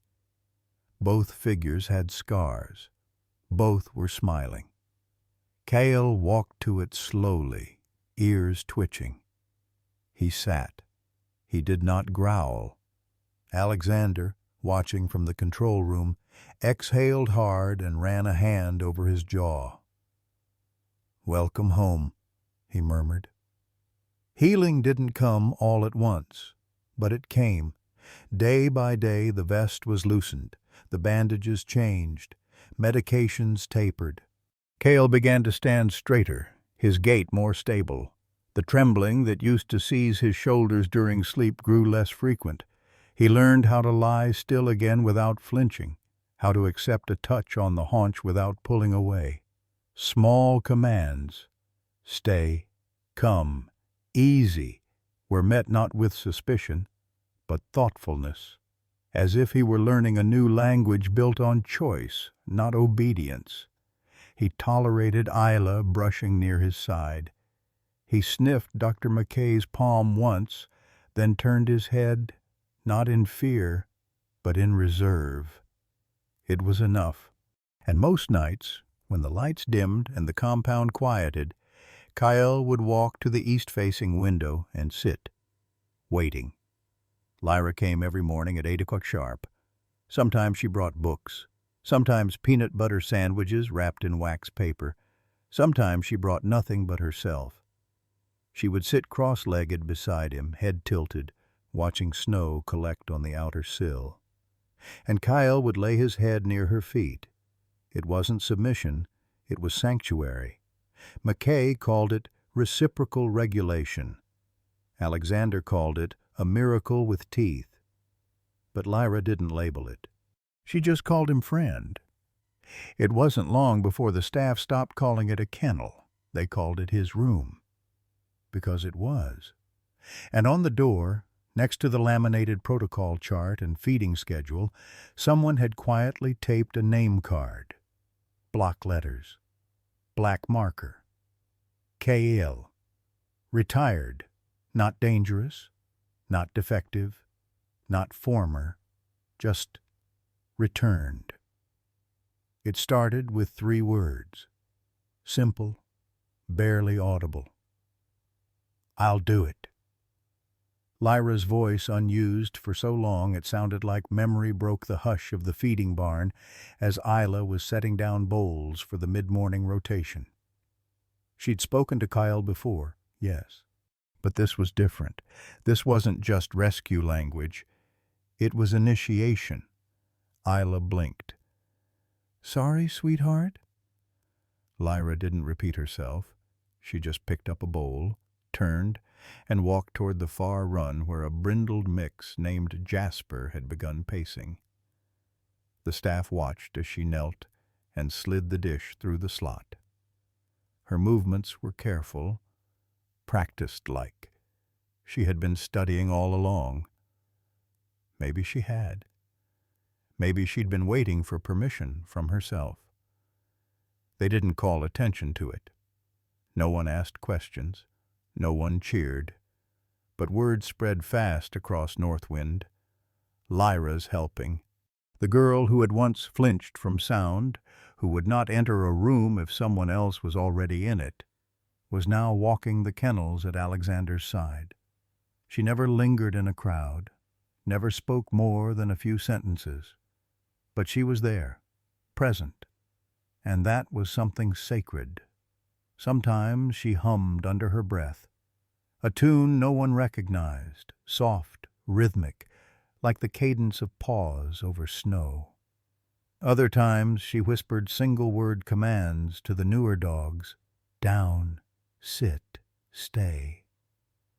Her tone was firm but gentle, like Isla's or Alexander's, like she knew what it meant to ask, not demand. The dogs listened, even the hard cases, maybe because they sensed the stillness in her wasn't silence anymore. It was patience. With K.L. her words grew bolder, not louder, Lyra never shouted, but her sentences gained shape. "Let's try something today. Can you give me your paw? Good boy. Again?" K.L.'s eyes would flick toward her with an almost human concentration. He didn't always comply right away, but he always tried.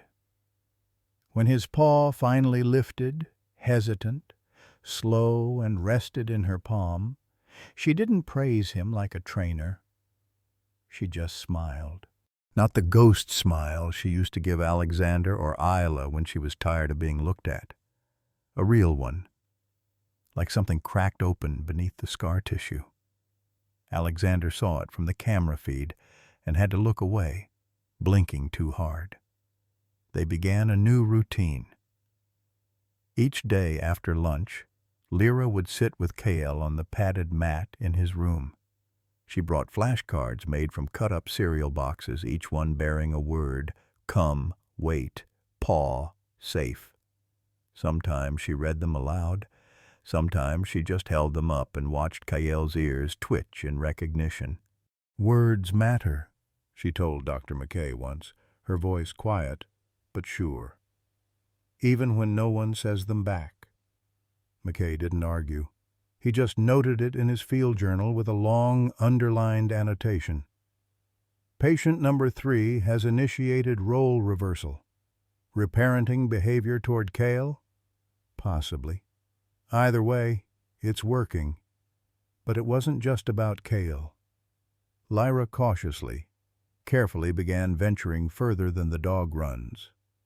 She helped Isla fold medical towels, stacked cans in the feed room. Once, she even brought Alexander a mug of tea he'd forgotten on the counter. She didn't speak much, but she didn't need to. Her presence began to move through Northwind like wind in tall grass, subtle, stirring. One afternoon, Isla found a note tacked to the whiteboard. "Kael doesn't like carrots. Please don't mix them in. Thank you. L." They left it there like a shrine. The spark returned to her eyes slowly, like sunrise through a stormed-out sky. It lived in the way she knelt beside Jasper's kennel and whispered, "You're safe now."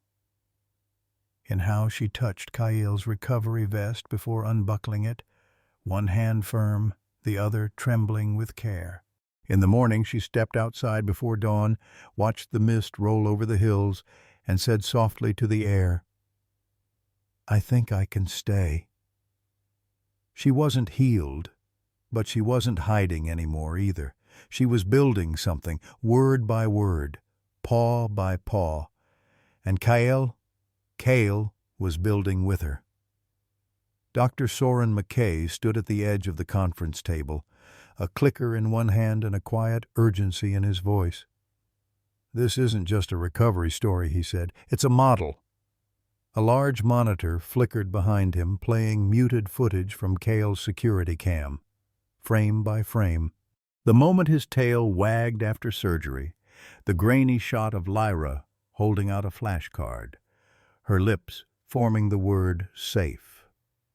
Staff from Northwind sat in silence. Isla, with a hand over her mouth, Alexander folded in his chair, arms tight across his chest like armor. McKay clicked to the next slide. "Historically, trauma recovery has been dyadic therapist and patient. Structured, clinical, slow. But what's happening here? It's primal, reflexive. Two beings with shattered internal maps, finding one another." He paused. "I'm proposing we build that into something repeatable, something tested, scalable. We call it the Whisper Project." The room stayed silent, as if everyone was holding their breath. Then Isla whispered, "Because neither of them shouted, and they still heard each other." McKay nodded. Alexander's voice broke the hush. "And Northwind would be the pilot?" McKay turned toward him. "The first, maybe the only. But I'd need your buy-in." Alexander leaned back. His eyes drifted to the window where the snow flurried softly beyond the kennels. "And Lyra?" "She wouldn't be a subject. She'd be the seed." The proposal spread through Northwind like the first crack of dawn. pairing former military or service dogs, those labeled too broken for reintegration, with children from trauma backgrounds. No forced therapy, no cameras in the beginning, just quiet, monitored proximity. Mutual calibration, McKay called it. Trust isn't taught, he said to Isla later that week. It's caught. Funding, of course, would be the next hurdle. McKay floated grant options, clinical partnerships, quiet murmurs with Stanford's neurobehavioral lab. But it was a call from an independent documentary studio in Oregon that shifted the air. They'd seen the footage. Specifically, the moment Lyra touched Cale's muzzle through the kennel gate bare hand to scarred fur, unflinching. They offered a full production grant to follow the Whisper Project's pilot phase. Alexander nearly deleted the email. It wasn't the funding he hesitated over. It was the invasion, the potential spotlight on something fragile still taking root. He forwarded the message to Isla with a 3-word subject. No way. Ever. She replied 2 minutes later. What if we can protect her? That night, Alexander sat in his office with the lights off, watching a security recording on loop. Lyra, in her red wool coat, sitting beside Kael on the floor of the recovery room. Her fingers resting gently on his rib cage, rising and falling with each breath. She wasn't looking at the camera. She didn't know anyone was watching. She looked at peace. He scrubbed back the video. At the 0231 mark, Kael reached out, his snout nudging the edge of Lyra's sketchbook. She looked up and smiled. Not just the shadow smile, but the kind that came from somewhere deeper, where light had been buried a long time. Alexander closed his laptop and called McKay. They set boundaries. No names would be released without consent. No full-face interviews. Footage would be captured at a distance, observational only. The children's stories would be told through illustration and narration, nothing that could re-traumatize. The documentary crew arrived 3 weeks later with snow still on the ground. 2 people, a soft-spoken woman named Eleni, who ran sound, and a former trauma nurse turned filmmaker named Jonah. They met Lyra on day 4. She was brushing Kael outside his enclosure, the late sun slanting gold across the field. Eleni crouched 20 feet away, barely lifting the mic boom. Lyra didn't speak. She didn't flinch. She just held up a flashcard. Quiet. Please. Jonah nodded, hand over his heart. That evening, Jonah sat with Alexander in the barn office, reviewing uncut footage. I don't think I've ever seen anything like this, he said quietly. Alexander didn't respond. I mean, all my years as a nurse, as a documentarian, we chase stories of healing. But this? It's not just survival, it's reclamation. Alexander sipped his coffee. They saved each other. Jonah nodded. That's what we want to show. Not pity, not spectacle, just the moment when the silence breaks. Alexander turned to him. You break it wrong, it doesn't grow back the same. I know, Jonah said, voice steady. That's why we're whispering too. The Montana State Fair hummed with late summer energy livestock shows, jazz bands, kettle corn. Then the announcer tapped the mic. Next up, from the Northwind Recovery Sanctuary, Lyra, Quinn, and Kael. There was polite applause. A few people murmured Kael's name, unsure why it rang familiar. One man near the back folded his arms. Isn't that the one from the Army base? Behind the curtain, Lyra gripped her clipboard, hands trembling. Alexander knelt beside Kael, adjusting his vest. The old military ID tag was still faintly visible beneath the fabric, like a ghost of who he once was. You don't have to prove anything, Alexander whispered. We're not here to prove, Lyra replied. "We're here to show." She stepped out first. The sun caught the copper in her braid. Kyle followed, calm, precise. The audience quieted, not out of awe, but something deeper.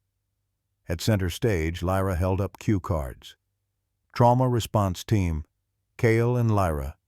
He was trained to fight. I was trained to hide. Now we train each other to heal. She sank into a folding chair, pulled her knees close, mimicking a panic response. Shoulders shaking, breathing quickened. The crowd tensed. Then Kyle moved gently, pressing his body against her legs, grounding her. She looked up. He licked her wrist. Gasps rose. A veteran with a cane sat motionless. A woman in the third row wept silently. Lyra raised one final card. He doesn't need to understand everything, just me. Then, into the mic. Thank you for watching us. Come back. The applause started soft, then swelled. Not performative. Earned.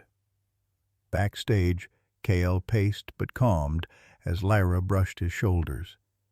A reporter stepped in, misty-eyed. That was extraordinary. I've never seen a crowd moved like that. Alexander cut in, wary. We're not trying to go viral. She smiled. This isn't a trend. It's a turning point. Outside, people lingered. A man asked if Kyle could visit his daughter. She hadn't spoken since the tornado. A teacher inquired about a field trip. A retired canine handler stood, silent, eyes wet. Then came the ping, and another. By the time Alexander checked the inbox, there were over 900 messages. Subject: attack footage, sanctuary danger? A 14-second clip showed Kyle chasing a child across Northwind's lawn. A shriek, a cut, teeth, screams. No context. No Lyra. Just Kyle mid-lunge. By sunrise, 10 million views. Northwind spiraled. Reporters camped outside. Protesters held signs. Put him down. You can't rewire violence. Children over dogs. Inside, Dr. McKay snapped his laptop shut. That footage is doctored. That's a recall, not an attack. But the scream? A handler began. It was dubbed, and it dropped the same night they went public? You think that's coincidence? Alexander's voice cracked. Where's Lyra? They found her in Kyle's room, curled in a corner, surrounded by his blanket, her brush, and cue cards. She didn't speak. Didn't look up. Lyra, Alexander whispered, kneeling. We're fixing this. He didn't do anything wrong. No response. Then came the white truck. Animal control, a court-issued seizure mandate. No, Alexander said. You don't understand. He's not just a dog. We have the footage. We have a complaint. We don't have a choice. Kyle was sedated. Even unconscious, his ears twitched when Lyra stepped in. She placed her hand on his chest. Come back, she whispered. The doors closed with the weight of finality. That night, Northwind's social media was hacked. False statements spread. Kale was a failed military bioweapon. Lyra had been groomed. None of it true. None of it mattered. Outrage moved faster than truth. Lyra, in her hospital room, scribbled on a pad. He didn't mean to hurt anyone. He was just scared. So was I. Then she stopped writing. Stopped speaking. At the holding facility, Kyle lay on a cold floor. No cedar scent, no kind voices, just bleach, fluorescence, barks that rang like alarms. He didn't eat, didn't lift his head, didn't move. When called, he stayed still, like movement no longer mattered. The recovery vest was crumpled near his side. His food bowl remained untouched. Julia, a kennel tech, called Alexander after hours. "He's fading," she whispered. "This isn't behavior, it's grief." "Is he eating?" "No." "And Lyra?" A pause. "If one of them drowns, the other follows." By day 5, Cale began gnawing at his own foreleg, not violently, just methodically, as if pain was the only sensation left. They muzzled him. A vet sedated him. Scrawled a note. "Self-injurious. Consider medication." Nobody said his name like Lyra once did, like it meant something. At the hospital, Alexander sat beside her. She never stirred. He placed a photo on her pillow.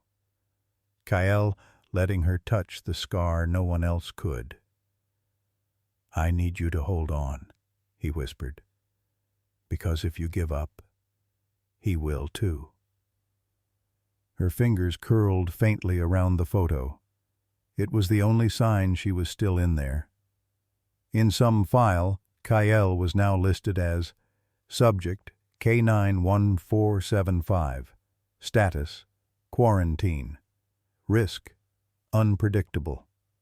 There were no checkboxes for trauma, no code for a silenced child, no procedure for what to do when trust was the only lifeline. And it had snapped.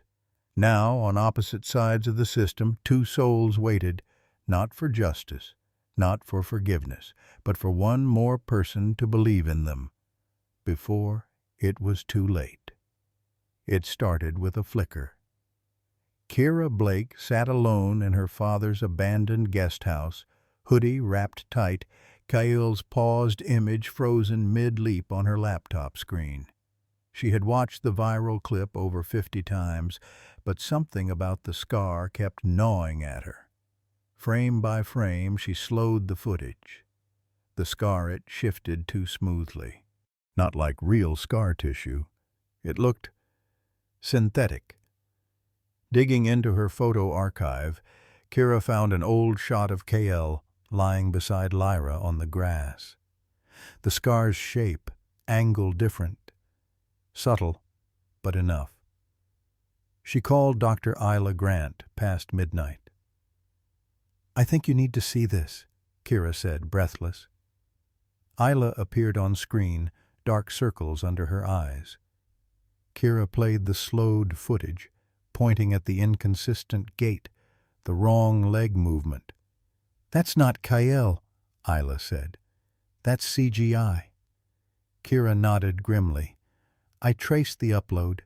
It came from a shell company, Red Rock Horizon Development, LLC. Isla's face darkened. "They've been after Northwind's land for years." Kyle wasn't just a dog. He was a symbol. If they could discredit him, they could discredit everything Northwind stood for. Kira found the key. A dog from the same lineage, similar markings, sold to a private security firm. That dog had a record of aggression. Red Rock didn't need to fake behavior. Just film it. Swap the nameplate, add CGI, alter timestamps, and the world believed it. Kyle, the hero, became Kael, the threat.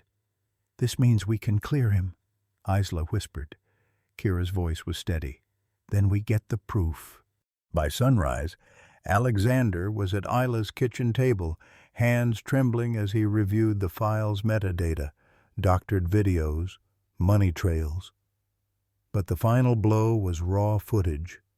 Kael shielding a child, not attacking one. He stepped between a raised hand and a terrified kid, no teeth bared, just pure instinct. Alexander's voice cracked. "We let them destroy him." "No," Kira said. "They tried. We're taking it back." She handed him a drive. "Give this to the attorney. I'll break into Red Rock's archive. My father's passwords still work." "You'd do that?" "I'm not letting them bury a dog to build a golf course." That night, Lyra's hospital room glowed with quiet light.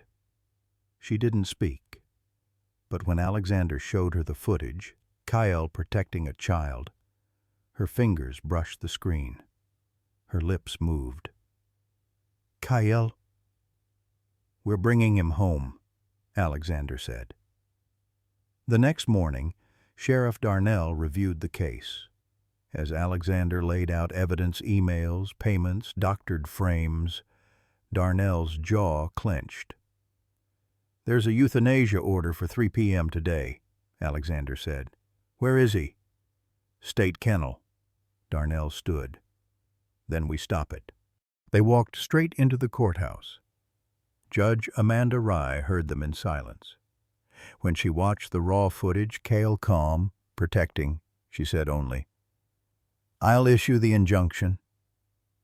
It wasn't triumph, just the breath before collapse. At the state facility, Kyle hadn't moved in nearly 3 days, emaciated, silent, the kind of silence that settles in the bones of dogs who've been trained for war and abandoned after. As Isla and Alexander arrived, staff led them to the back. Kyle lay curled in the corner of a steel kennel. No lift of the head, no flick of the tail, just a breathing shell. Alexander knelt. "Kyle, we're going home." Nothing. Dr. Grant crouched beside him, voice low. "If we don't reunite him with Lyra now, we might lose them both." They lifted him gently. He didn't resist, just trembled, barely conscious. At Northwind, Lyra waited on the porch in silence, IV trailing behind her. She hadn't spoken in days. Nurses tried to coax her in. She refused. She was waiting. The van rolled up the gravel path. A whimper so faint it barely reached the air broke the stillness. Lyra's head lifted, and she ran. No shoes, no hesitation. She clawed at the van door as Cale stirred, weakly shifting his paw toward the sound. "Kyle," she whispered. The van door opened. Kyle collapsed into her arms, body trembling, eyes locked on hers. He didn't bark. He didn't leap. He just leaned in, pressing every ounce of his fading strength into the only place he still trusted. And Lyra wept, not from pain, from relief, from finding home again. Kira turned away, hand pressed to her mouth. Isla wiped her eyes silently. Alexander stood frozen as Lyra held Cale, whispering his name like a promise. And for the first time since everything unraveled, it felt like they might survive. The pediatric wing was too quiet for a Wednesday. No clatter of meal trays, no cartoons echoing from televisions, just the low pulse of machines and the steady whisper of air through sterile vents. Room 314 had its blinds half drawn, casting long bars of light across the floor like prison stripes. Lyra lay curled beneath a cotton blanket too white to be warm. She hadn't moved in nearly 30 hours. Her skin, pale, lips parted only by the oxygen line, and though her eyes fluttered sometimes in sleep, no one could reach her, not even Kira. Outside the room, Dr. Isla Grant stood by the nurse's station, clipboard under one arm, watching as Alexander entered through the side corridor pushing a modified transport stretcher. On it, strapped gently with chest and hip support, was Kyle, thinner now, still weak, but his eyes had found purpose again. "You're sure about this?" asked the nurse, eyes flicking between the dog and the child's vitals on the hallway monitor. Dr. Grant didn't answer. She stepped forward, unhooked the lock, and pushed the door open. The moment Cale crossed the threshold, something changed. His ears lifted slightly, nostrils flared. He didn't bark. He didn't make a sound, but every part of him leaned forward, like he remembered, like he knew. Alexander wheeled him to the edge of the bed. With a nod from Isla, he unfastened the upper restraints. Kael didn't need instruction. Slowly, painfully, he shifted his weight and placed his muzzle on the edge of the mattress, then down, down, until it touched her arm. The contact was barely a whisper, but the machines noticed. Her heart rate ticked upward by 2 beats.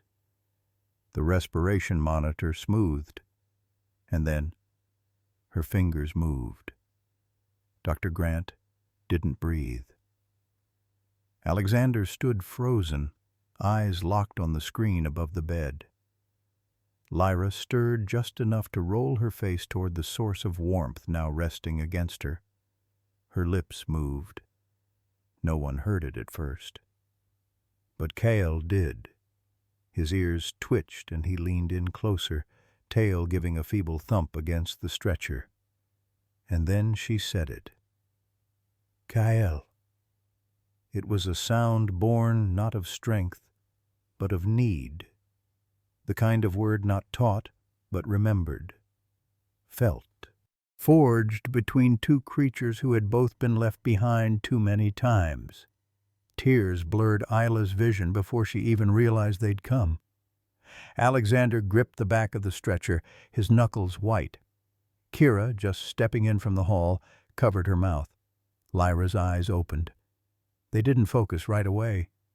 But when they did, when they found the shape of that black and tanned face and those eyes that never left hers, something broke open inside her chest. A sob, silent and raw, trembled through her ribs. And Kael moved closer. He laid his head fully against her side, just above her ribs, listening to her heartbeat with the patience only a dog who'd once been trained to wait for gunfire could possess. She reached for him. No IV line, no bruised vein, no plastic or wire could keep her from curling her fingers into his fur. "Stay," she whispered. And he did. The monitors smoothed again, like the rhythm of a lullaby rediscovered. Nurses moved to adjust settings, but Dr. Grant held up a hand. "Let them be," she said. No one in the room objected.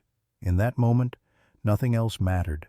Not the trials, not the headlines, not the betrayal or the broken trust or the war that had tried to take them both. Only this. One child, one dog, one bond, alive, and healing. The day Lyra was discharged from the hospital, the sky over Northwind glowed the color of new linen, soft, expectant, and nearly quiet. Not quite spring, not quite winter. A sky caught mid-recovery. She stepped out wearing oversized sneakers and a hospital bracelet still clinging to her wrist. The soles of her shoes scraped the gravel, hesitant, but in her arms was something fragile and defiant.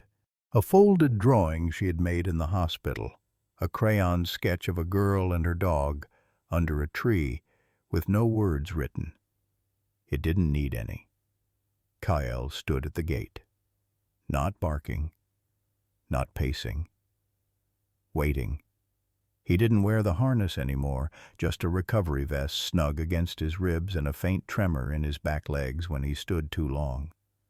But the moment he saw her, really saw her, his body tensed, not in alarm, but recognition, like breath returning.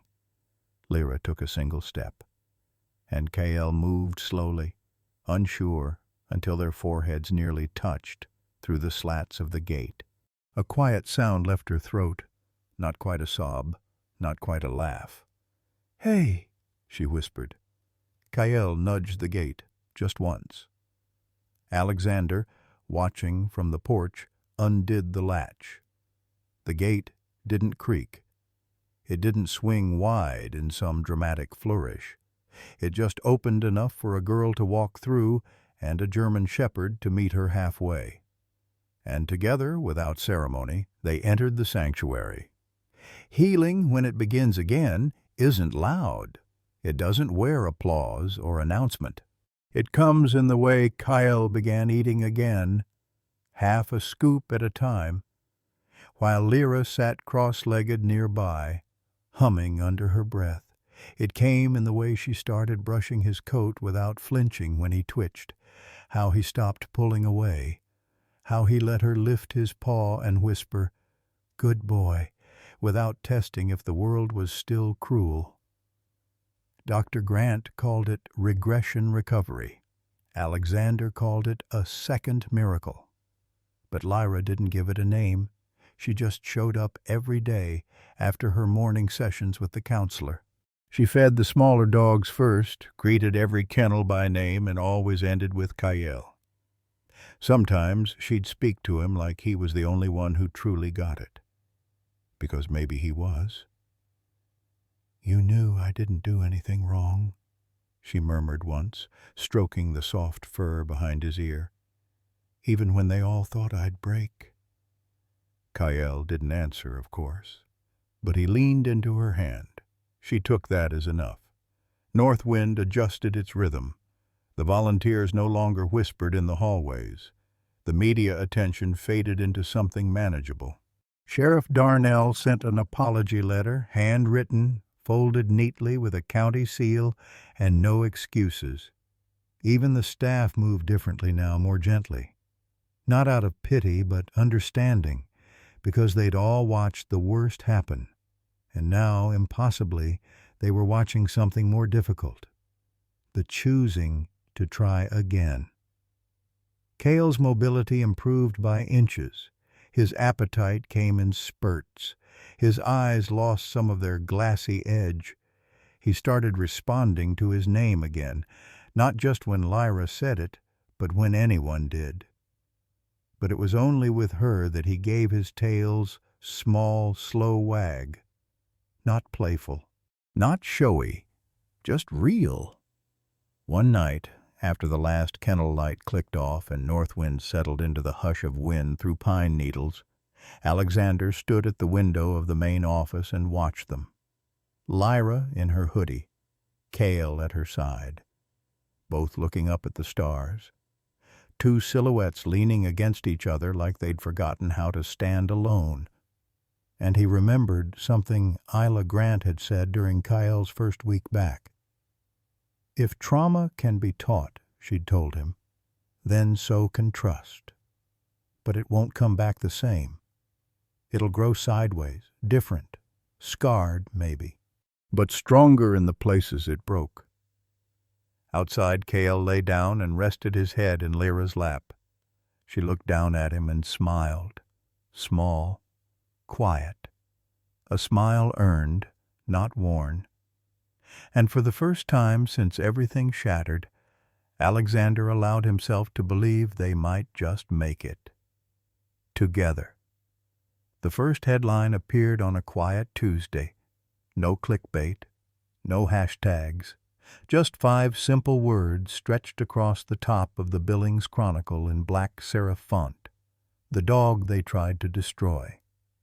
And right beneath it, a photo. Kyle not in uniform, not mid-performance, just lying in a field of frost-bitten clover, his head cradled in Lyra's lap. Her eyes closed, one hand resting on his back. It was raw, unguarded, and the world paused. Within 48 hours, it had been syndicated. By the end of the week, CNN ran a feature called "From Broken to Beacon, the Dog Who Taught Us to Trust Again." But this time, it wasn't a sensationalist takedown. It was a reckoning. They showed the court order, the digitally altered video, the payment trails linking a real estate conglomerate to the false testimony and media smear. They aired the body cam footage from the sheriff's office, the moment Alexander handed over the injunction with shaking hands hours before Cale would have been put down. But most of all, they told the story as it should have been told all along, of a dog who refused to let trauma define him, of a girl who found her voice not through healing, but through refusing to let anyone else silence it, and of a bond no one could falsify.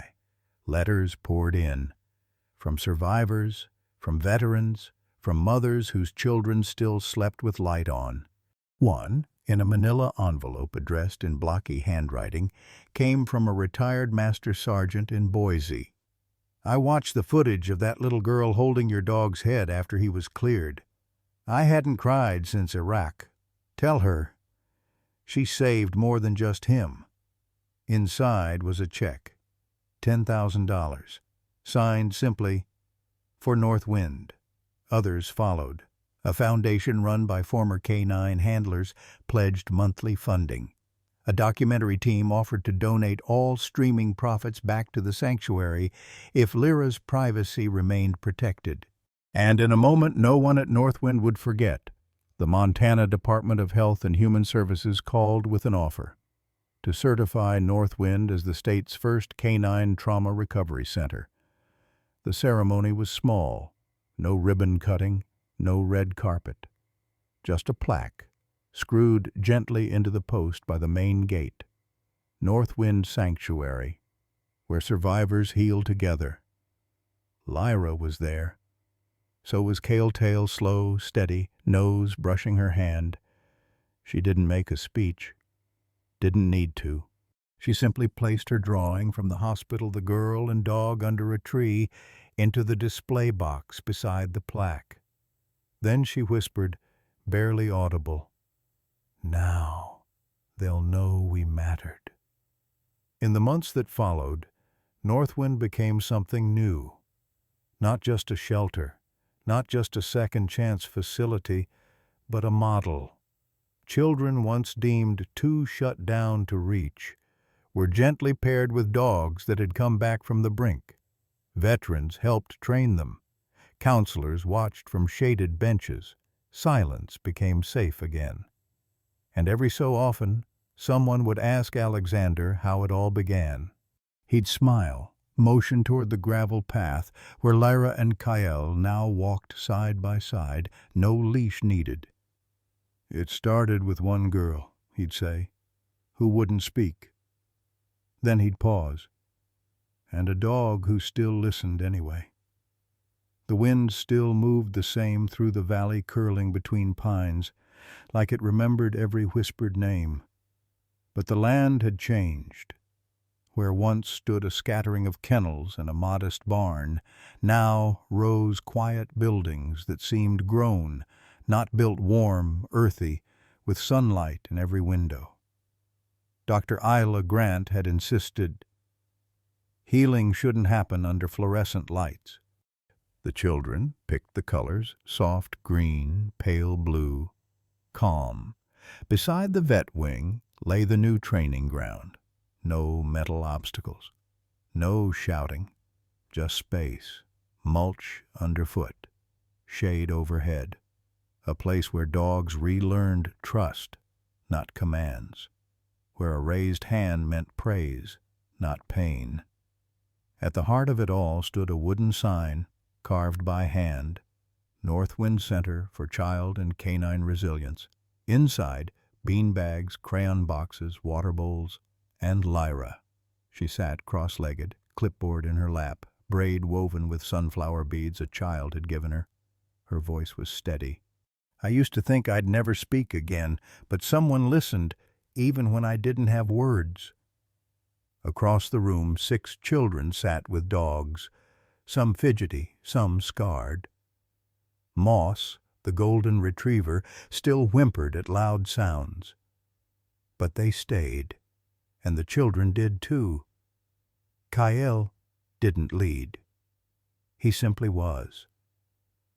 Always near, always watchful, greeting each new arrival with quiet dignity, not guarding belonging.